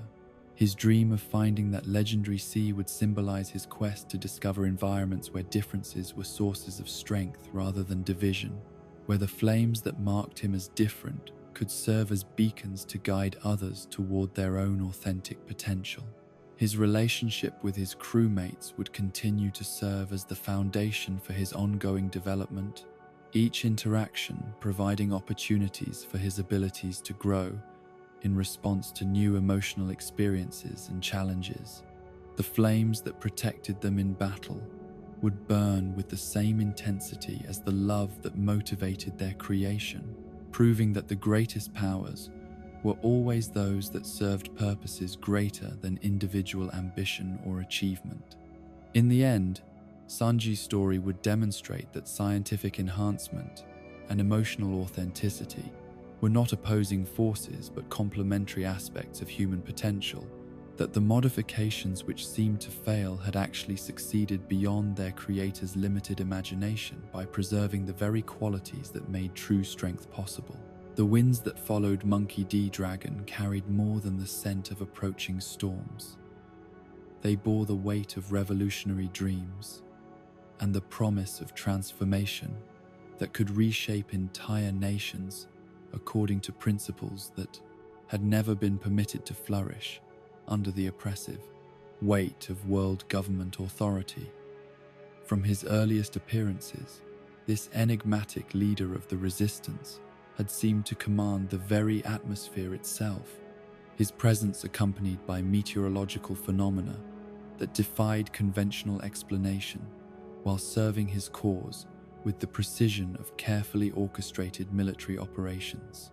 The liberation of Goa Kingdom's Grey Terminal should have been impossible for any individual to accomplish alone, yet Dragon's intervention transformed what had been certain death for countless innocents into salvation that arrived on wings of wind strong enough to scatter the flames that had been intended to consume evidence of the kingdom's systemic inequality. The fires that the nobility had ordered to cleanse their land of unwanted population found themselves battling atmospheric forces that seemed to respond to moral outrage with the fury of nature itself unleashed against injustice. His ability to manipulate weather patterns represented more than mere devil fruit power. It embodied the philosophical principle that true revolution required changing the very environment in which oppression could flourish. That lasting transformation demanded altering the fundamental conditions that allowed tyranny to take root and spread its poisonous influence across societies too passive to resist. The storms he summoned were not random acts of destruction, but carefully directed applications of natural force designed to create openings through which human dignity could finally assert itself. The connection between weather control and social change ran deeper than mere symbolism, as atmospheric conditions had always played crucial roles in determining the outcome of conflicts that shaped human history. The winds that scattered invading fleets, the rains that ended droughts and famines, the lightning that struck down tyrants at precisely the right moments. All of these phenomena had influenced the rise and fall of civilizations in ways that suggested natural forces possessed their own sense of justice that transcended human understanding. Dragon's powers would allow him to serve as living embodiment of this principle, his ability to summon beneficial weather for allies while unleashing devastating storms upon enemies, making him uniquely suited to lead a movement whose goals aligned with the natural order's apparent preference for freedom over oppression. The Revolutionary Army would benefit not just from his strategic brilliance and inspirational leadership, but from tactical advantages that made their operations seem blessed by forces beyond human control. The rescue of Monkey D. Luffy at Logtown represented the most dramatic demonstration of how Dragon's abilities could manifest when personal stakes elevated the emotional intensity that powered his connection to atmospheric phenomena. The lightning bolt that shattered Buggy's execution blade and prevented Luffy's death defied every known law of meteorology, its precise timing and surgical accuracy suggesting that Dragon's weather control operated according to principles that transcended mere physical manipulation of air pressure and electrical charge. The timing of that intervention spoke to paternal instincts that had been awakened by witnessing his son's courage in the face of certain death, Luffy's willingness to smile, even as the executioner's blade descended, triggering protective responses that manifested as literal divine intervention. The storm that followed provided cover for their escape, while demonstrating the kind of overwhelming force that Dragon could bring to bear when circumstances demanded the full expression of his revolutionary potential. His presence at Roger's execution 24 years earlier would have provided him with first-hand experience of how single moments of historical significance could ripple across decades to reshape entire civilizations. The Pirate King's final words, launching the great age of piracy that had fundamentally altered the world's power structures. Dragon's understanding of such pivotal moments would inform his strategic thinking, his ability to position himself, and his forces to maximize the impact of interventions that might seem minor at the time, but whose consequences would prove transformational. The winds that had carried Roger's final declaration across the world would have served as inspiration for Dragon's own understanding of how revolutionary messages could spread beyond the reach of those who sought to contain them, atmospheric currents serving as vehicles for ideas that no government censorship could completely suppress. His weather powers would allow him to literally ensure that calls for freedom reached every corner of the globe, his storms carrying revolutionary philosophy across oceans and mountain ranges that had previously served as barriers to communication. His relationship with the Revolutionary Army's other commanders would be enhanced by his ability to provide tactical support that made their individual missions more likely to succeed. Favorable winds speeding their ships while concealing fog protected their movements from marine surveillance. The coordination required for such support would demonstrate mastery of atmospheric science that went far beyond simple devil fruit ability, suggesting understanding of global weather patterns that allowed him to influence conditions across vast distances simultaneously. The island of Baltigo that served as the Revolutionary Army's headquarters would have been chosen not just for its strategic location, but for its position within global air currents that Dragon could manipulate to create defensive advantages that made direct assault prohibitively dangerous for enemy forces. The base's eventual destruction would represent not just military defeat, but evidence that even his weather control had limitations when confronted by overwhelming force applied with sufficient determination.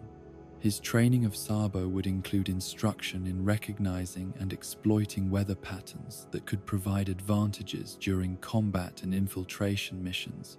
The young revolutionary learning to read atmospheric signs that most people ignored while developing appreciation for the ways that natural forces could serve human causes when properly understood. The pipe that served as Sabo's weapon would be designed to channel airflow in ways that enhanced his fighting techniques, his combat style incorporating elements that complemented rather than competed with Dragon's atmospheric manipulation. The connection between Dragon's weather powers and his son's rubber abilities would reflect deeper principles about the relationship between freedom and adaptability, both father and son possessing capabilities that allowed them to respond flexibly to changing circumstances while maintaining core principles that define their characters. Luffy's ability to stretch and compress would mirror Dragon's capacity to direct atmospheric pressure, both powers requiring understanding of when to apply force and when to yield to superior opposition. His role as leader of the Revolutionary Army would be enhanced by weather abilities that allowed him to coordinate operations across multiple theaters simultaneously. His storms, serving as communication networks that conveyed strategic information through atmospheric disturbances that trained observers could interpret, while remaining invisible to marine intelligence gathering. The precision required for such coordination would demonstrate intellectual capabilities that matched his physical powers, strategic thinking, informed by understanding of global systems that operated on scales beyond individual human comprehension. The flying ability that Dragon demonstrated during Sabo's rescue would represent the ultimate expression of his harmony with atmospheric forces, his mastery of air currents allowing him to travel through three-dimensional space with the freedom that had always been denied to those bound to surface transportation. This capability would make him uniquely difficult to track or contain, his movements following patterns that conventional military thinking could not predict or counter effectively. His eventual confrontation with the world government would likely take place during weather conditions that reflected the moral stakes of their conflict, natural forces themselves seeming to choose sides in a battle that would determine whether human civilization continued to develop according to principles of oppression or freedom. The storms that accompanied such encounters would serve not just as tactical advantages, but as manifestations of the universal forces that had always opposed tyranny in all its forms. The winds that Dragon commanded would carry within them the accumulated hopes of everyone who had ever dreamed of living in a world where basic human dignity was respected regardless of social status or accident of birth. His weather powers serving as vehicles for aspirations that transcended individual ambition to encompass collective transformation. Each gust would bear the whispered prayers of the oppressed, while every lightning bolt would announce that change had become inevitable. In the end, Dragon's mastery of weather would prove that revolution was not merely human activity, but expression of natural law, that the storms he summoned were manifestations of forces that had always worked to tear down structures built on foundations of injustice, ensuring that no system of oppression could stand permanently against the winds of change that swept across the world with gathering intensity. The Dressrosa Colosseum echoed with the cheers of 10,000 spectators as two admirals found themselves seated in the same viewing box, their presence at the tournament creating ripples of tension that had nothing to do with the gladiatorial combat unfolding in the arena below. Fleet Admiral Sakazuki maintained his characteristic stoic expression as he observed the proceedings, while beside him, Fujitora's blind eyes remained fixed on battles he could perceive through other senses, yet the atmosphere between them carried currents of familiarity that transcended their official military relationship. The casual manner in which Fujitora addressed his superior officer would have raised eyebrows among marine personnel trained to observe strict hierarchical protocols. His use of Sakazuki's given name, rather than his rank or formal title, suggesting intimacy that dated back to years before either man had achieved their current positions within the world government's military structure. Such informality represented more than mere breach of protocol. It hinted at bonds forged in circumstances where rank mattered less than survival and mutual dependence. The data books that chronicled marine personnel records contained tantalizing hints about the relationship between these two men, references to shared experiences and mutual understanding that went beyond simple professional cooperation.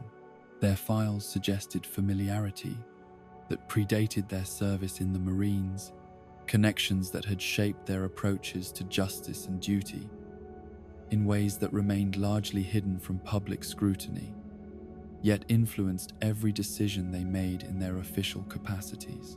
Brothers separated by circumstances beyond their control would develop different philosophical approaches to the problems that plagued their world, each man's understanding of justice shaped by experiences that had taught them complementary lessons about the nature of power and responsibility.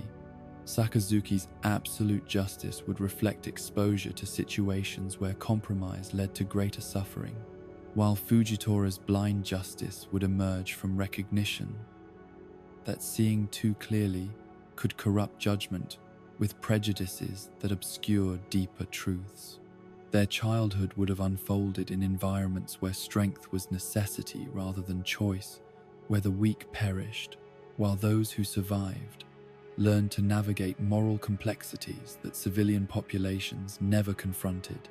The bonds forged between brothers in such circumstances would transcend simple family loyalty to encompass understanding that each had chosen the path that best suited his temperament while serving the same fundamental goal of protecting Biza, innocent people, from predators who exploited society's vulnerabilities.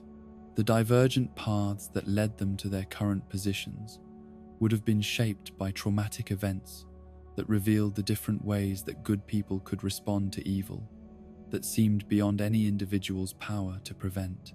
Sakazuki's willingness to sacrifice everything for victory would stem from witnessing consequences of half measures and moral hesitation, while Fujitora's commitment to proportional response would emerge from understanding that excessive force could create more problems than it solved.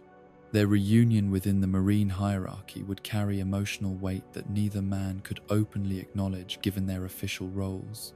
Professional relationships constrained by duty that demanded they set aside personal feelings in service of larger institutional goals. Yet the subtle signs of their brotherhood would manifest in moments of crisis, when protocol gave way to instinctive cooperation, developed through years of mutual dependence during their formative experiences.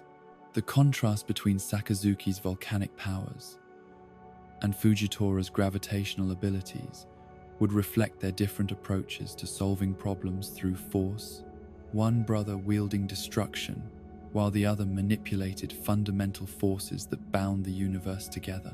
Their devil fruit abilities would complement each other in ways that suggested either cosmic coincidence or deeper connections between their destinies that transcended mere chance. Sakazuki's magma represented transformation through destruction, his powers capable of reducing anything to its most basic components while generating energy that could reshape entire landscapes according to his will. This ability would mirror his philosophical approach to justice, the belief that some evils were so fundamental that they could only be eliminated through complete annihilation rather than reform or rehabilitation. Fujitora's gravity manipulation would embody more subtle understanding of how change could be achieved through patient application of consistent pressure, his powers allowing him to influence the behavior of objects and people without destroying them outright. His justice would operate according to similar principles, applying measured force that guided rather than obliterated those who had strayed from righteous paths. Their different relationships with collateral damage would reflect the experiences that had shaped their understanding of acceptable costs when pursuing necessary goals. Sakazuki's willingness to sacrifice innocent lives for strategic advantage would stem from calculations that weighed immediate suffering against long-term consequences, while Fujitora's horror at such measures would emerge from recognition that means invariably influenced ends regardless of original intentions. The incident at Dressrosa that brought them into direct conflict would test their brotherhood against competing loyalties to marine doctrine and personal conviction, forcing both men to choose between family bonds and institutional duty when circumstances made compromise impossible. Fujitora's decision to bow in apology to King Riku would represent not just acknowledgement of marine failures, but implicit criticism of methods that his brother had employed throughout his career. The punishment that Sakazuki imposed following Fujitora's public display of accountability would reflect the complex emotions of someone forced to discipline a loved one whose actions had threatened institutional stability that both men had devoted their lives to maintaining. The relatively lenient nature of that punishment would hint at personal considerations that influenced official decisions, mercy disguised as strategic thinking. Their private conversations would carry undercurrents of arguments that had been developing across decades of brotherhood, each man convinced that his approach to justice represented the most effective response to problems that had shaped both their lives. These discussions would blend professional disagreement with personal concern, each brother worried that the other's methods might ultimately destroy the very people they sought to protect. Sakazuki's reputation for ruthlessness would be complicated by his relationship with Fujitora, moments of humanity emerging when he interacted with the one person who had known him before duty, had hardened his heart against emotional considerations that might interfere with necessary decisions. His volcanic temper would cool in Fujitora's presence, revealing glimpses of the man he had been before responsibility for countless lives had forced him to embrace solutions that civilian morality could never accept. Fujitora's blindness would take on additional significance in this context, his inability to see his brother's face allowing him to focus on the voice and intentions behind words, rather than being influenced by expressions that might reveal pain that duty required both men to conceal.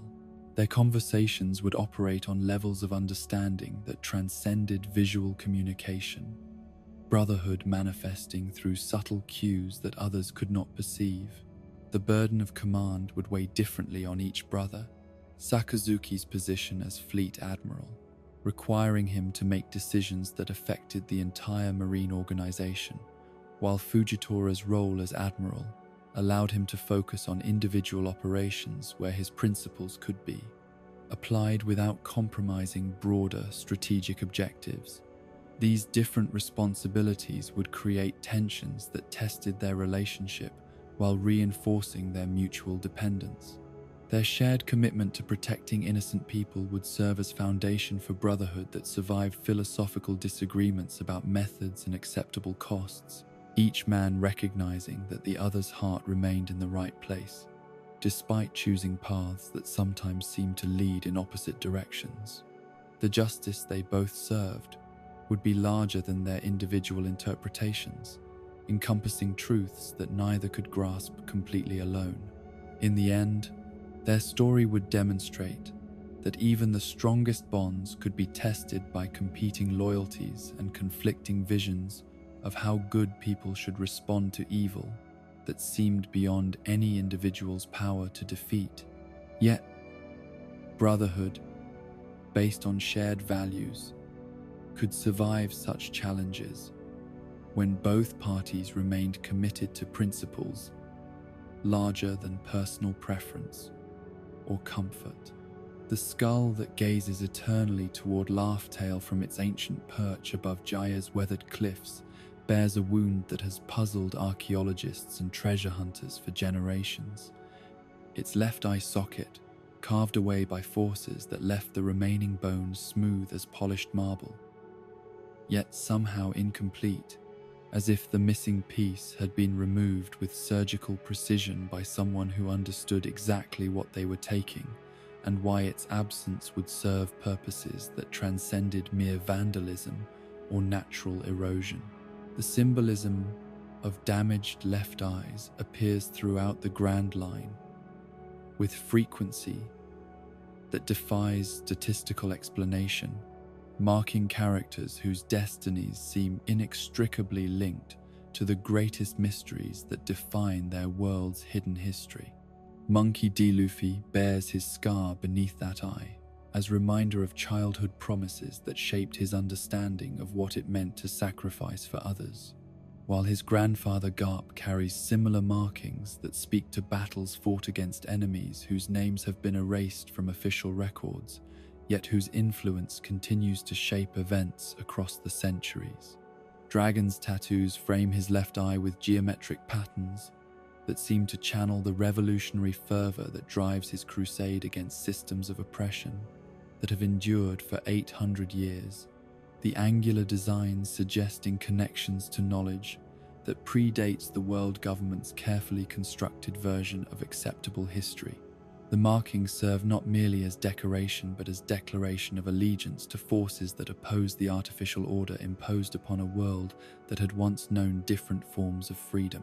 Roronoa Zoro's scars tell stories of growth through adversity, his damaged left eye serving as permanent reminder of training that pushed him beyond limitations he had once considered absolute. The sacrifice of vision in one eye, purchased with understanding that true strength often required accepting losses that seemed unbearable at the time they were sustained. His willingness to embrace such transformation demonstrated commitment to dreams that transcended physical comfort or conventional definitions of wholeness. The red hair that frames Shank's scarred face carries significance that extends beyond mere identification. His missing left eye speaking to encounters with enemies whose power operated according to principles that few could comprehend, yet whose influence had shaped the course of his entire life. The wound itself appeared to have been inflicted with precision that suggested deliberate intention rather than accidental damage, as if someone had specifically targeted that location for reasons that remained hidden beneath layers of carefully maintained secrecy. Revolutionary Sabo's scars emerged from childhood trauma that had nearly claimed his life, the damage to his left eye serving as visible reminder of how close he had come to losing everything that made existence meaningful, yet also proof that survival was possible, even when circumstances seemed designed to ensure destruction. His recovery had required rebuilding not just physical capabilities, but entire understanding of who he was and what purposes his continued existence might serve. Eustace Kidd's mechanical arm replaced flesh that had been lost to encounters with forces beyond his initial comprehension, yet his left eye remained unmarked.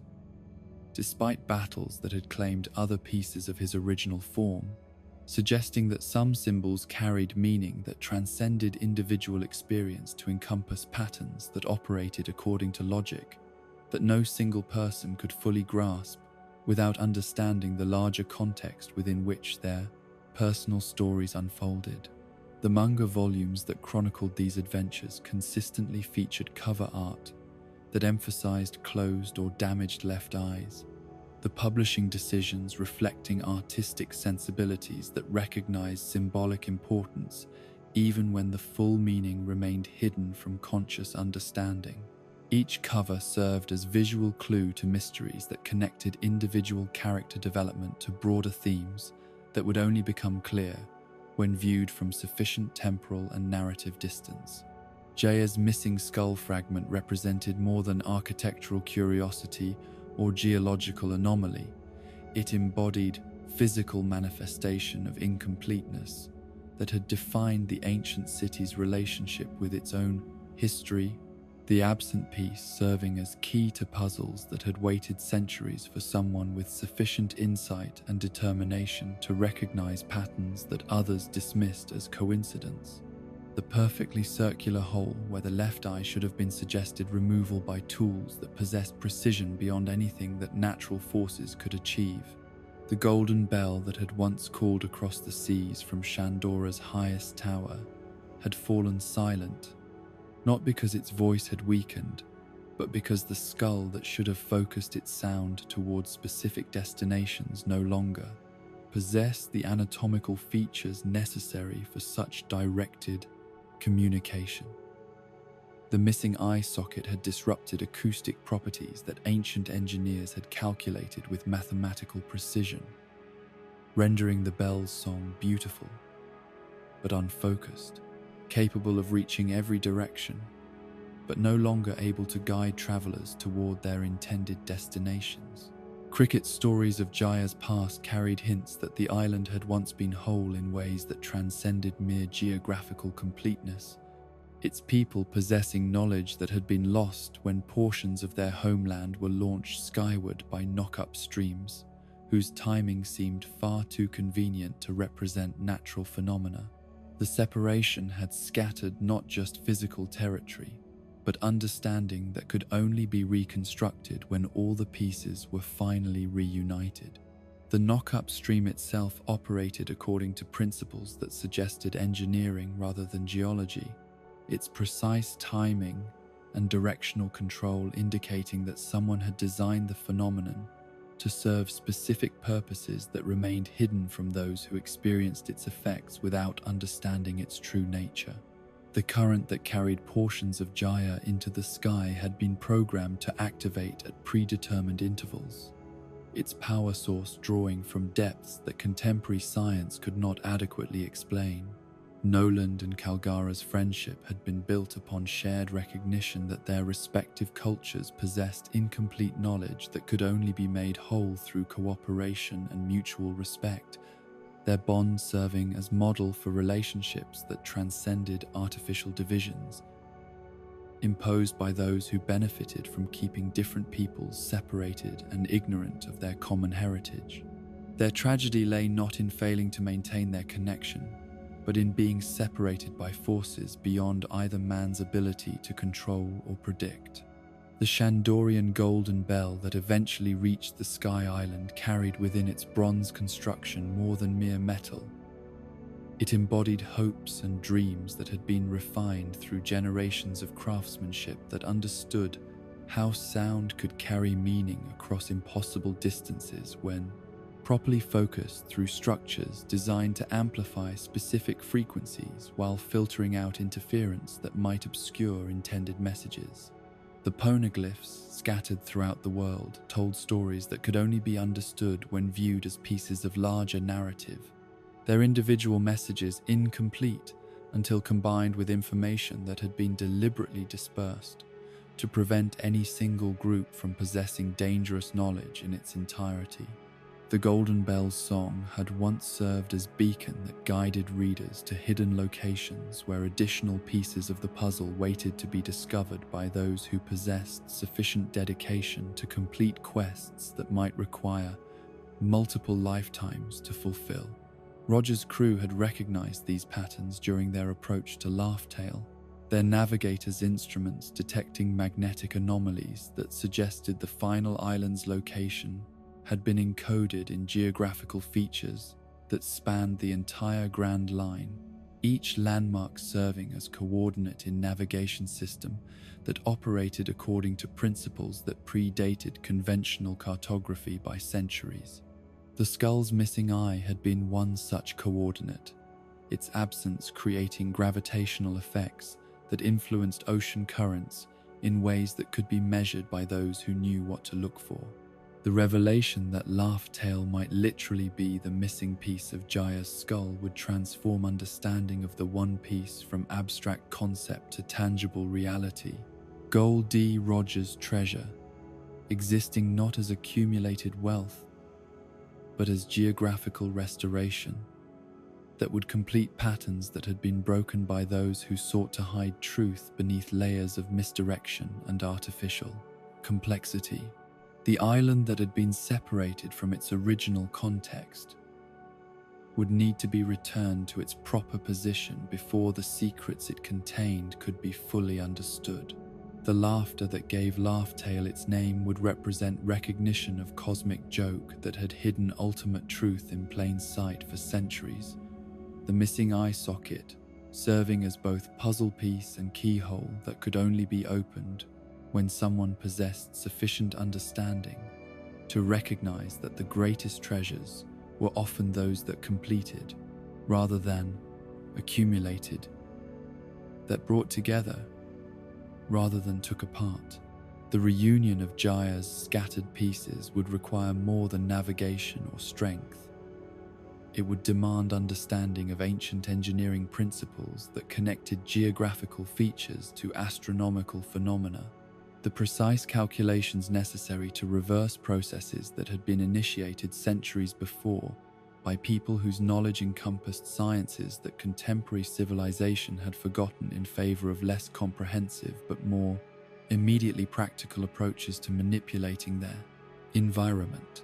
The gold that Shandorians had offered to their god would reveal its true purpose as component in massive mechanism that had been designed to facilitate such reunion.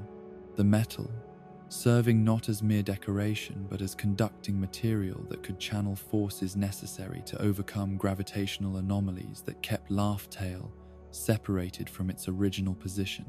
The bell's song would provide acoustic guidance for process that required precise timing and coordination between multiple moving parts.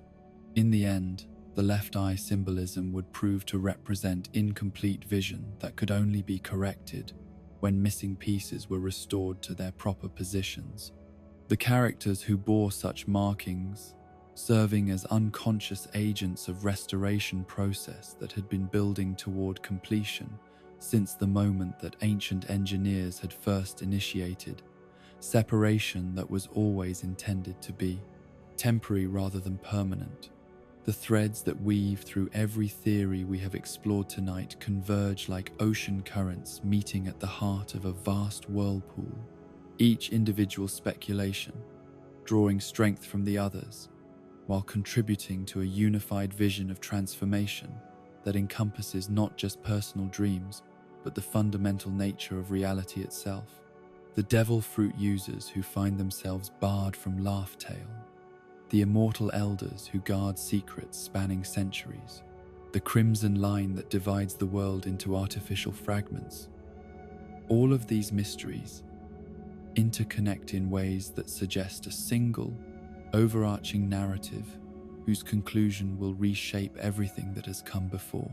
The Forbidden Island theory takes on deeper significance when viewed alongside the possibility that the One Piece represents the power to destroy the Red Line, as both concepts point toward fundamental incompatibility between artificial enhancement and natural harmony. If devil fruit powers truly prevent access to the final island, then the treasure that awaits there must represent something so pure, so connected to the world's original state, that it can only be claimed by those who have learned to find strength within themselves rather than consuming external sources of power that corrupt the natural order. Shanks's crew becomes the perfect example of this principle in action, their complete absence of devil fruit users representing not weakness but wisdom, preparation for a challenge that would render supernatural abilities not just useless but actively harmful. The Red Hair Pirate's strength emerges from harmony between human will and natural law, their Heiki representing the pinnacle of what mortal beings can achieve when they stop seeking shortcuts and instead develop the potential that exists within every soul.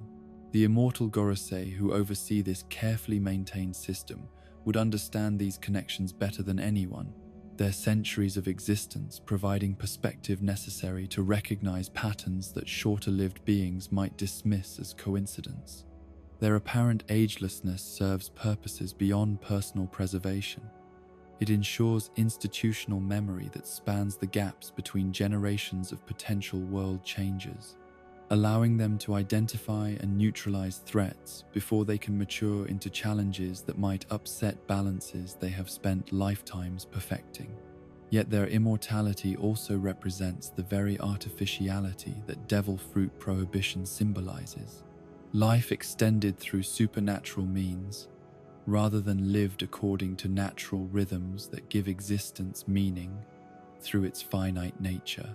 The Opop fruit's ultimate sacrifice that granted them eternal life would have created the same kind of fundamental corruption that bars devil fruit users from Laugh Tale, making the Gorosei incapable of understanding or accessing the truths they seek to suppress.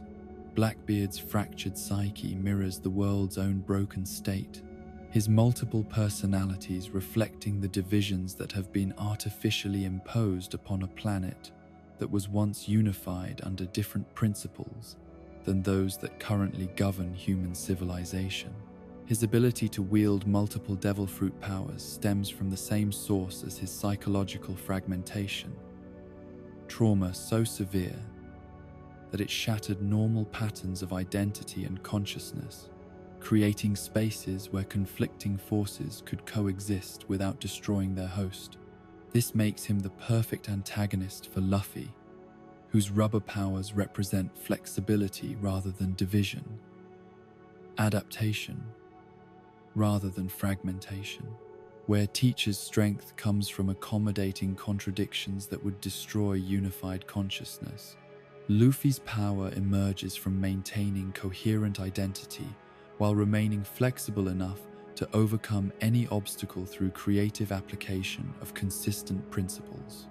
The genetic modifications that produced Sanji's Lunarian abilities and the weather powers that Dragon commands both point toward the same underlying truth: that artificial enhancement succeeds best when it works with natural potential rather than against it. Sanji's flames burn brightest when fueled by genuine emotion rather than calculated technique, while Dragon's storms serve causes that align with natural justice rather than imposed authority. Their powers succeed where others fail because they enhance rather than replace authentic human capabilities. Scientific advancement supporting rather than supplanting the emotional and moral development that gives such abilities meaning. Judge's failure to understand this principle doomed his other children to existence as efficient weapons rather than complete human beings, their modifications successful in narrow technical terms, while failing to achieve the deeper integration that makes power truly effective. The celestial dragon heritage that might flow through Shanks' veins would add another layer to his unique position between different worlds, his bloodline connecting him to the very system he opposes, while his choices align him with those who seek to overthrow artificial hierarchies that his ancestry helped establish. The son of rocks, raised by Roger, carrying world noble blood, represents the ultimate convergence of forces that have shaped the current age, all possibilities for change and preservation meeting in single individual whose decisions will determine whether transformation comes through evolution or revolution. His possession of the final road poneglyph makes him gatekeeper to revelations that could unite all these theories into coherent understanding of what the world was meant to become, the knowledge necessary to reach Laugh Tale serving as test of whether those who seek ultimate truth have learned to balance power with wisdom, strength with compassion. The timing of his decision to finally claim the One Piece suggests recognition that conditions are finally right for such revelations to produce creation rather than destruction. Crocodile's hidden past and Fujitora's brotherhood with Sakazuki both demonstrate how personal history shapes present identity in ways that remain largely invisible to casual observation, individual stories of transformation and connection underlying the larger narrative of global change.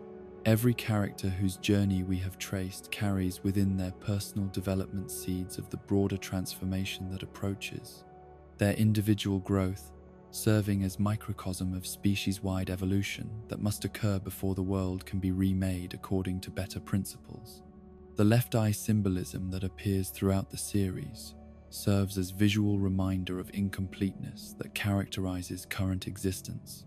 Each scarred character representing aspect of wholeness that has been lost and must be recovered before true healing can begin. Jaya's missing skull fragment becomes literal embodiment of this symbolic truth, geographical incompleteness reflecting spiritual and social divisions that have prevented human civilization from achieving its full potential. The ancient weapons that have been scattered across the world await reunion with purposes for which they were originally created, their individual power meaningless, until coordinated toward objectives that transcend the petty ambitions of those who have sought to claim them for personal advantage. Pluton's destructive capability, Poseidon's command of sea kings, and Uranus's still mysterious influence all point toward coordinated effort to accomplish transformation on planetary scale. The Revolutionary Army's growing influence and the Marines' increasing corruption both reflect systems approaching critical points where fundamental change becomes inevitable. Existing structures proving inadequate to address challenges that require new approaches to old problems. Dragon's weather powers and the Gorosei's immortal perspective represent opposing forces of change and preservation, locked in conflict whose resolution will determine whether humanity evolves or stagnates. Luffy's awakening into Gear 5th represents convergence of all these theoretical threads into practical reality. His Nika powers embodying the kind of transformative force that can bridge gaps between different aspects of existence that have been artificially separated. The laughter that accompanies his awakened state reflects recognition of cosmic joke that has hidden ultimate truth beneath layers of unnecessary complexity. Joy that emerges when someone finally understands how simple the solutions to seemingly impossible problems actually are. The approaching final war will test whether these theories represent accurate predictions or wishful thinking, whether the patterns that seem so clear in retrospect will prove meaningful when subjected to pressures that have destroyed countless other attempts at fundamental change. Each theory stands or falls based on its ability to explain not just past events but future possibilities, their value measured by how well they prepare those who understand them to navigate challenges that have not yet fully manifested. The Straw Hat Pirates' individual dreams converge toward collective vision that encompasses all these theoretical possibilities, their personal ambitions serving larger purposes that they may not fully understand until the moment arrives to transform understanding into action. Brooks's reunion with Laboon, Nami's complete world map, Sanji's all blue. Each goal requires the same planetary transformation that would result from destroying the Red Line and reuniting fragmented world into the unified whole it was meant to be. The bonds they have forged through shared adventure provide foundations strong enough to support weight of revelations that would crush individuals who attempted to bear such knowledge alone. Their friendship representing kind of authentic connection that theories suggest is necessary for accessing truths too dangerous for those who remain fundamentally isolated from others. Their crew serves as proof of concept for the kind of relationships that could flourish in World Remade, according to principles of cooperation rather than domination. As these theoretical threads weave themselves into reality through actions of those brave enough to test speculation against experience, the world stands poised on threshold of discoveries that will either validate decades of careful observation and analysis, or prove that even the most compelling theories can fail when confronted with complexities that no amount of study can fully encompass. The greatest treasure awaits those who have learned to balance faith in possibilities with wisdom that comes from understanding limitations, hope tempered by knowledge that even correct theories require courage and sacrifice to transform into lived reality. And so we reach the shores of speculation, where theories drift like morning mist over unknown waters. Each possibility we've explored tonight carries the weight of dreams and the promise of revelation, reminders that the greatest stories are those that invite us to wonder, to theorize, to imagine what lies beyond the next horizon, whether devil fruits truly bar the path to ultimate treasure, whether ancient beings walk among us with immortal wisdom, or whether the very geography of the world holds keys to its deepest secrets. These mysteries enrich every adventure we witness. Rest now, fellow theorist, and let your dreams carry you to islands of possibility where every question births new adventures. In the world of pirates and dreams, the greatest treasure may not be gold or glory, but the endless capacity for wonder that keeps us always reaching toward tomorrow's revelations.